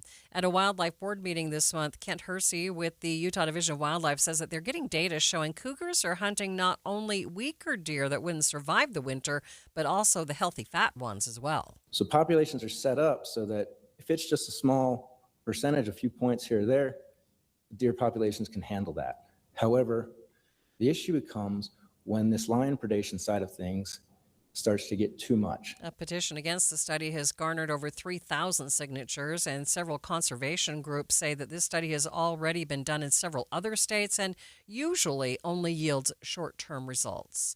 Taking a look at your money at this moment, the Dow down by 42 points, sitting at 49,149. S&P at the close down by 37. The NASDAQ, the big loser, down a full percent, down 238 points. Traffic and weather together brought to you by UCCU. Transfer savings, earn more. UCCU, love where you bank. Cormac? Well, we do have a crash northbound Foothill Drive. They are still blocking that right shoulder and causing delays once again reaching back to I-80. That crash is near the Thunderbird Drive. We also have a crash on southbound on I-215's west belt approaching the 201 freeway. We don't see delays there because they are off on the right shoulder behind some construction barrels. But if you're on I-15, you won't see any problems, delays, or accidents from Provo to Ogden, both directions. No matter the weather, your feet can feel fantastic. Find the Good Feet location nearest you at goodfeet.com.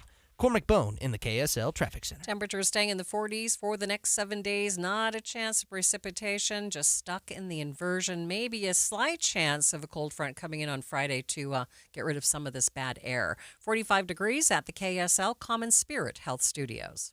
Mornings are for recharging. And they're for starting your day right. We volunteer to join you in the car. Get news and weather at 102.7 FM during the most important part of your day. Andy and Amanda, each morning between 5 and 9 on KSL News Radio.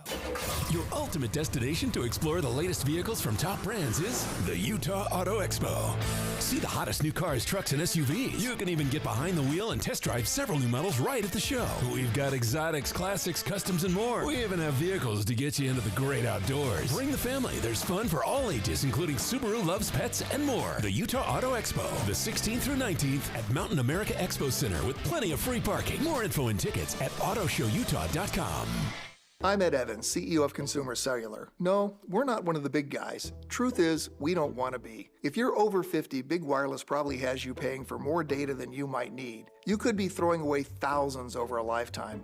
Our entry-level data plans start at just $20 a month. And for a limited time, switch and get your second month free. Call 1-888-FREEDOM, visit consumercellular.com or a store near you and get your second month free today. Plans include $5 credit for auto pay and e-billing. See site for additional details.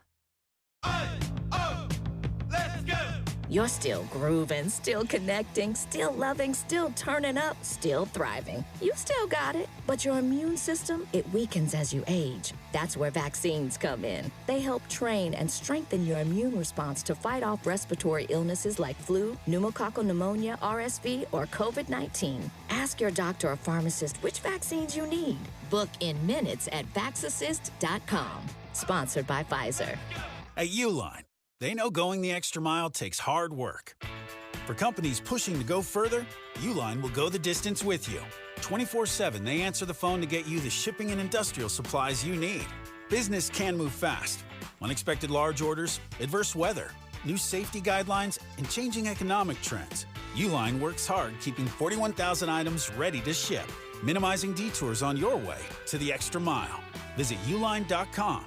Hi, I'm Joe Cordell of Cordell & Cordell, America's largest family law firm. During this time of year, difficult relationships sometimes become impossible. If you or someone you care about is facing a family law issue, let us set up a 1-hour Cordell Consult. The Cordell Consult is a meeting with a local attorney who will give you clear guidance about your options, whether it's a separation, a postnuptial agreement, divorce, or custody. Take the first step. Visit CordellCordell.com. That's CordellCordell.com. You're listening to Midday. I'm Maria Shilaos. Utah Valley University's president is stepping down. Astrid Tumines made the announcement during her annual State of the University address today. The move comes after a rather tumultuous year for the president. KSL News Radio's Eric Cabrera has more. Maria, she made the announcement after outlining years of growth at the university, and she saved it for the very end of her remarks. I want to announce today that I am leaving UVU. So, I cried a lot last night, so I'm not crying today. I am leaving UVU. This will be my last semester, effective May 1st, 2026.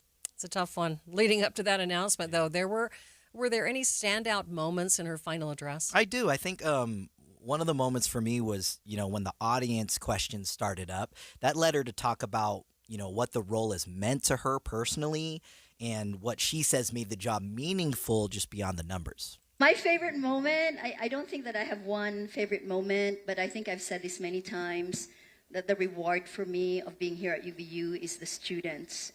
And I don't think, Kyle, you can fake the love. You don't fake it.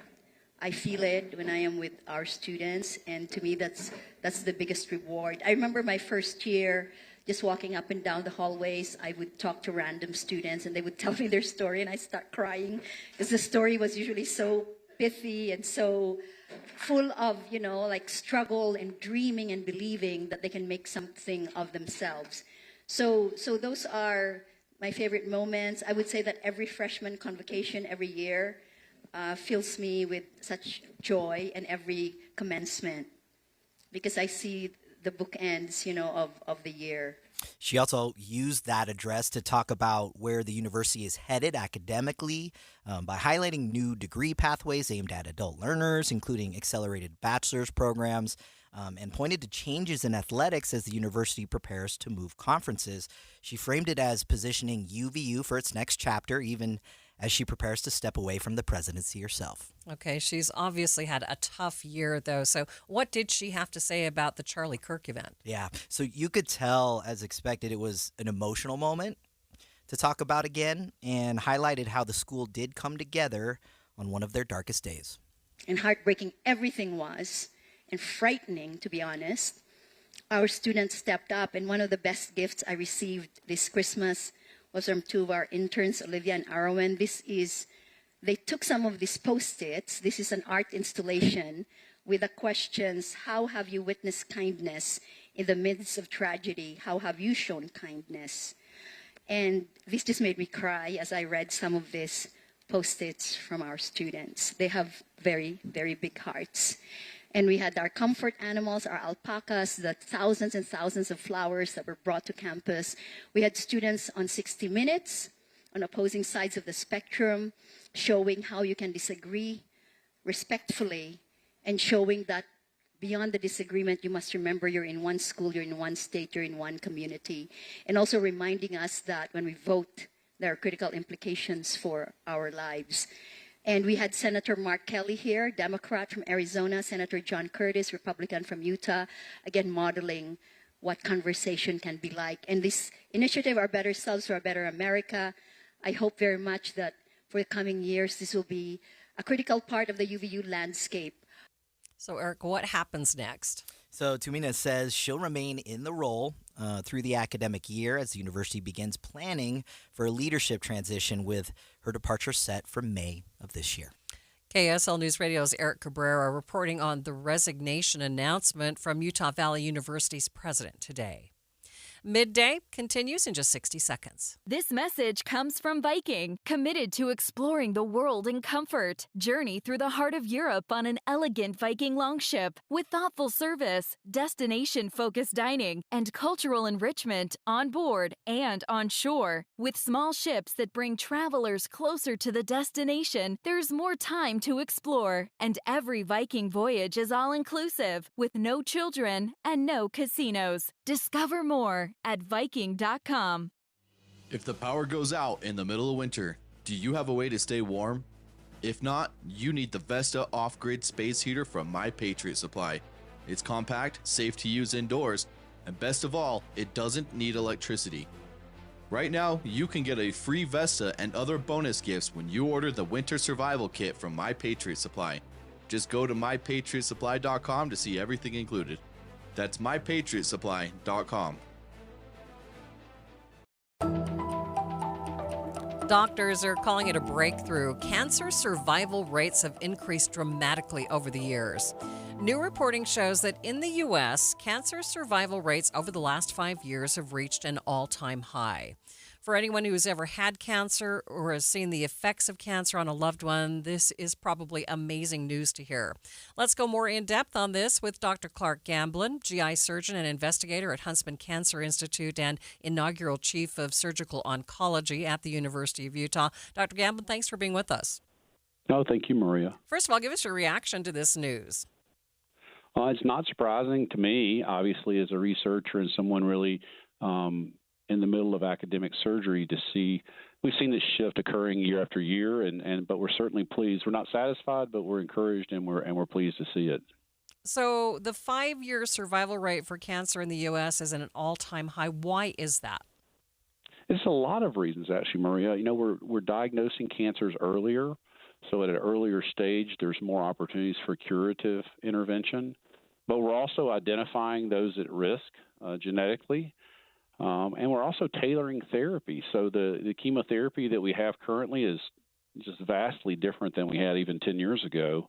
And we're able to personalize that treatment so that it's not a recipe of one size fits all for patients, really. It's really identifying personalized medicine. So understanding those patients that we can predict will respond to treatments, but also being able to identify those that perhaps the standard therapy is not the therapy we should lead with because they won't have the same response. So there have been just really advances in a lot of different ways to really move that needle. So how do we here in the U.S. compare to other countries? You know, we compare well. It's a little bit of a different demographic, Maria. I would tell you that, you know, here we commonly, I just got out of clinic today and saw several 80-year-olds. And in other countries across the world, once a patient enters their 80s or 90s, some of those therapies aren't offered for them. And so just from the economics. So we're very expensive in the United States. We need to do a better job of cost containment.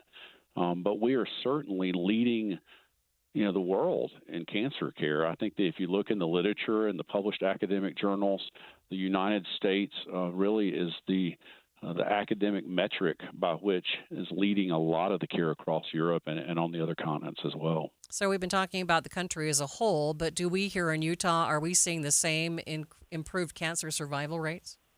We are. We see some variability in the occurrences of cancer. We see challenges in different ways in different parts of the country. Obviously, in Utah and in the Mountain West, we have a lot of rural challenges where we try to make certain that we're getting patients here to Salt Lake or to one of our outlying hospitals to get the best care where they need it, as close to home as we can get it. But we are seeing the improvements uniformly across the country. Are there some areas where we are still struggling? Yeah, I think there are. You know, it's not a surprise to anyone. I think that obesity in the United States is at an all-time high. And we see patients that are living lives sedentary or patients that are battling obesity with higher risk of cancer and also poorer responses to therapy. Are there particular cancers that are still resistant to treatment? You know, we still have a lot of work to do, honestly. With some of the cancers that we've seen dramatic improvements in. Others, the needle has not moved quite so quickly. Some of the cancers I think that we really need to focus more and more of our attention on are those that are perhaps not as prevalent. So, we start at the top with the instances of things like colon cancer, lung cancer, breast cancer, and prostate. But as we go down into pancreas and bile duct cancers and such, we begin to see really it's about resource allocation. And the investigations and the research that we do, we're just as compelled for those patients that have a cancer that's perhaps not as prevalent. But that's really where our opportunity is, I think, more than anywhere. Yeah, but really encouraging news for anyone who is diagnosed with cancer. I mean, in the past, people just thought that's it for me. Yeah, encouraging for those patients, encouraging for their families, and honestly, encouraging for those of us professionally that fight cancer every day. Doctor, I appreciate your time. Thanks so much for being with me. Oh, thank you, Maria. Have a good day. You too. That is Dr. Clark Gamblin. He's a GI surgeon and investigator at Huntsman Cancer Institute and inaugural chief of surgical oncology at the University of Utah. Hope is something that is shown to help people struggling in mental health crisis. And after the break, we'll get more details on how Utah's Hope Squads are helping kids around the state find support and hope. But first, it's KSL Traffic. It's brought to you by UCCU. Supercharge your savings at uccu.com. Cormac? Well, your biggest issue is still that crash northbound on Foothill Drive. Those delays are still pretty big. That crash is near Parley's Way. But your other crash, that's going to be southbound on I-215's West Belt. They aren't causing any delays because they're off on the right shoulder behind the construction barrels, not blocking any traffic. Where we do have some delays is both directions, north and southbound on Bangerter Highway approaching the 201 freeway. Cormac Bone in the KSL Traffic Center. Many of us not only are reflecting on the year past, but we're looking forward to the new year. And a great place to kick in the new year is at Ruth's Chris Steakhouse. And of course, we're very lucky. We've got 2 locations. We've got Hotel Park City and downtown Salt Lake City at 275 South West Temple. Anticipate that special meal after everything calms down in early January. We all need a little bit of a boost, right?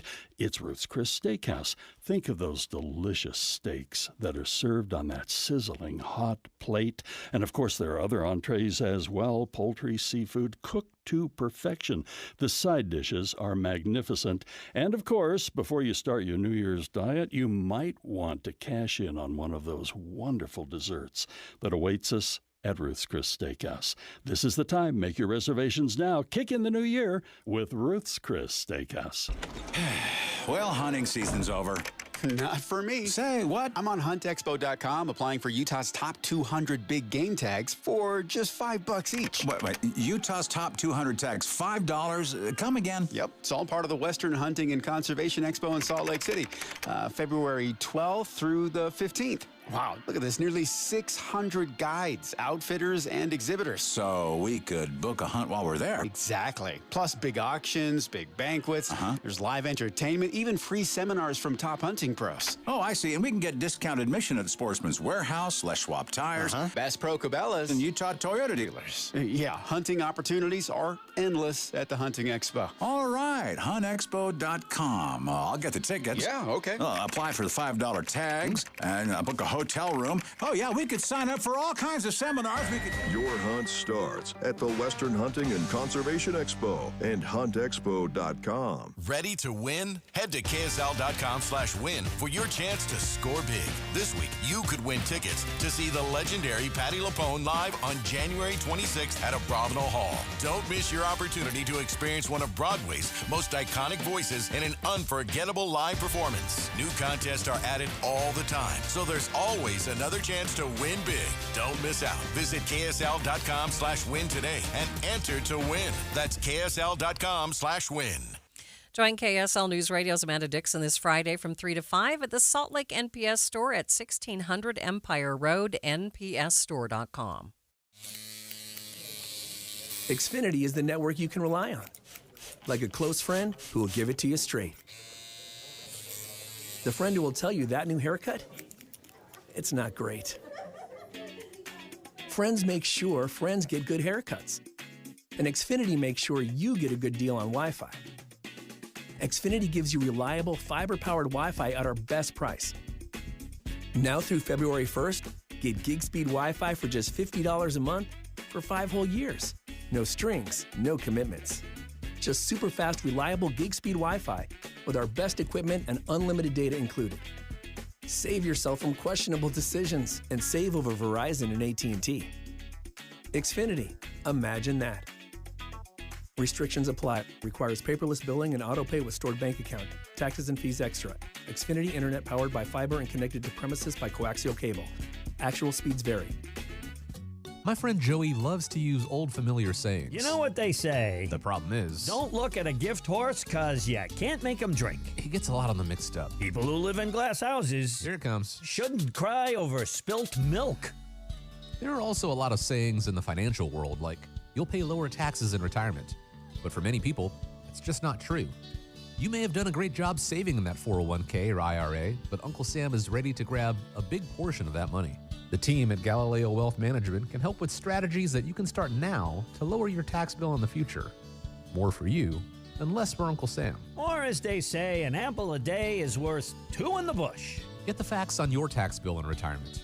Call Galileo Wealth today at 385-247-7000. It's 385-247-7000 or online at GalileoWealth.com. And remember, a stitch in time keeps the doctor away. It does, you know. Since 1947, Whipple Service Champions has been Utah's most trusted name for heating, cooling, plumbing, and electrical services. Got a high-priced repair bill from another company and you're just not sure about it? Call Whipple. Get a free no-pressure estimate or bring in their quote for an honest second opinion totally free. Whipple Service Champions is Utah's first place for second opinion since 1947. Call 385-273-7167 for your free estimate today. 385-273-7167. This is Midday. I'm Maria Shilaos. As our air quality hits unhealthy levels, you don't just want to think about protecting your lungs, your eyes need protection too. That's because the bad air is hard on your eyes as well. You'll have eye irritation, discomfort, may even have difficulty wearing your contact lenses. Dr. Nishika Reddy with the Moran Eye Center says problems arise when the air quality index reaches the moderate range. And I would recommend staying indoors as much as possible. Before you go outside, make sure to check the AQI and plan your day around those alerts, especially if you have conditions like asthma or allergies or dry eye. Avoid smoking, which can further irritate your eyes. You know, if you have to be outside, wearing like those wraparound sunglasses can be a nice barrier against particles. Avoiding, ideally, like long workouts outside, as that can worsen dry eyes and some allergies, and avoid wearing contact lenses for extended periods of time during an inversion, as that can often make your symptoms a little bit worse. Dr. Reddy tells KSL News Radio's Tammy Kikuchi indoor conditions during the winter also pose their own set of problems for the eyes. People notice a lot of times their dry eye symptoms are worse towards the end of the day because if, let's say, we are stuck inside, the heaters are on more. You know, sometimes people use fireplaces, which can worsen eye irritation. So it's kind of a catch-22 to say stay inside because the heaters are going to be on more. Things you can do would be like maybe turning on a humidifier to add moisture to the air, especially when you're indoors in the winter. You know, using an air purifier when you're inside to reduce some of those pollutants, and then using some preservative-free artificial tears to help like dilute and clean out any small particles that could be on your surface of your eye. Dr. Nishika Reddy is an ophthalmologist at the Moran Eye Center. She says if you experience irritation and blurry vision even after using artificial tears and a humidifier, you may want to contact your doctor to make sure that nothing else is going on. A suicide prevention organization that works with hundreds of schools across the state is holding 3 conferences to teach elementary school students how to help a struggling peer. Hope for Utah has Hope Squads in K through 12 schools, and squad members learn about mental health and how to recognize signs of distress. Hope for Utah founder Dr. Greg Hudnall says it's fulfilling to see students be so supportive and aware of others. It's been amazing. Opportunity for these young people to learn how to recognize even inside themselves when they may be struggling or when their peers are, to be able to reach out and provide that help and support. We train students not to be therapists or counselors, but to be the eyes and ears on the campus. And so when they're trained to recognize a struggling peer and go over and sit with them at lunch, reach out to them after class, after school, etc., making sure they're okay. And when they're worried about a peer, then they go to the Hope Squad advisor and let them know, hey, I heard Johnny make this comment in the hallway today, and I'm worried about him because I know his girlfriend just broke up with him. And then it's been amazing the number of times that these young people have thought about taking their lives by suicide, and then a Hope Squad member reaches out to them and is able to get them help. Dr. Hudnall says Hope Squad members also meet once a week and pour through yearbook pictures to memorize the names of as many students as possible. He says after chatting with an assistant principal, he knows that helps. And he said, you're not going to believe this, but he said a week ago, and our Hope Squad members wear their shirts once a week. But he said it was the day that he wasn't wearing his Hope Squad shirt. And he said, I know this kid because he's an athlete. And he's walking by, and he stops and he turns to this girl. And he says, hey, Sally, how are you? And she stops with this kind of frowny, weird look on her face like, who is that weirdo? But then when she turned around and kept walking, she was smiling from ear to ear. Why? Because someone knew her name. Outside of their work in schools, Dr. Hudnall tells KSL News Radio's McKenna Rodriguez, Hope for Utah teaches parents warning signs that their child may be struggling and directs them to community mental health resources. Hope for Utah, we sponsor the schools, but we also do a lot of community work. So after a suicide, we're in the communities doing postvention. We do a lot of Fifth Sundays. We do a lot of training, because ultimately our mantra says it best. While it takes an entire village to raise a child, we believe it takes an entire community to save one. In Provo City School District, we were averaging 1 to 2 suicides a year. We trained about, 6,000, 7,000 adults. And then we started the Hope Squad at Timpview High School. And the year we started it, the previous 3 years, they had 4 suicides. And last August, they were celebrated with their 21st year without a suicide. There are 18,000 Hope Squad members in Utah. In the next couple of weeks, Hope for Utah will host conferences in Farmington, Ogden, and Provo to train squad members and give them tools that they can share at their own school. Well, that's it for me. Jeff Kaplan has arrived. Jeff Kaplan's Afternoon News is next. I hope you have a great afternoon.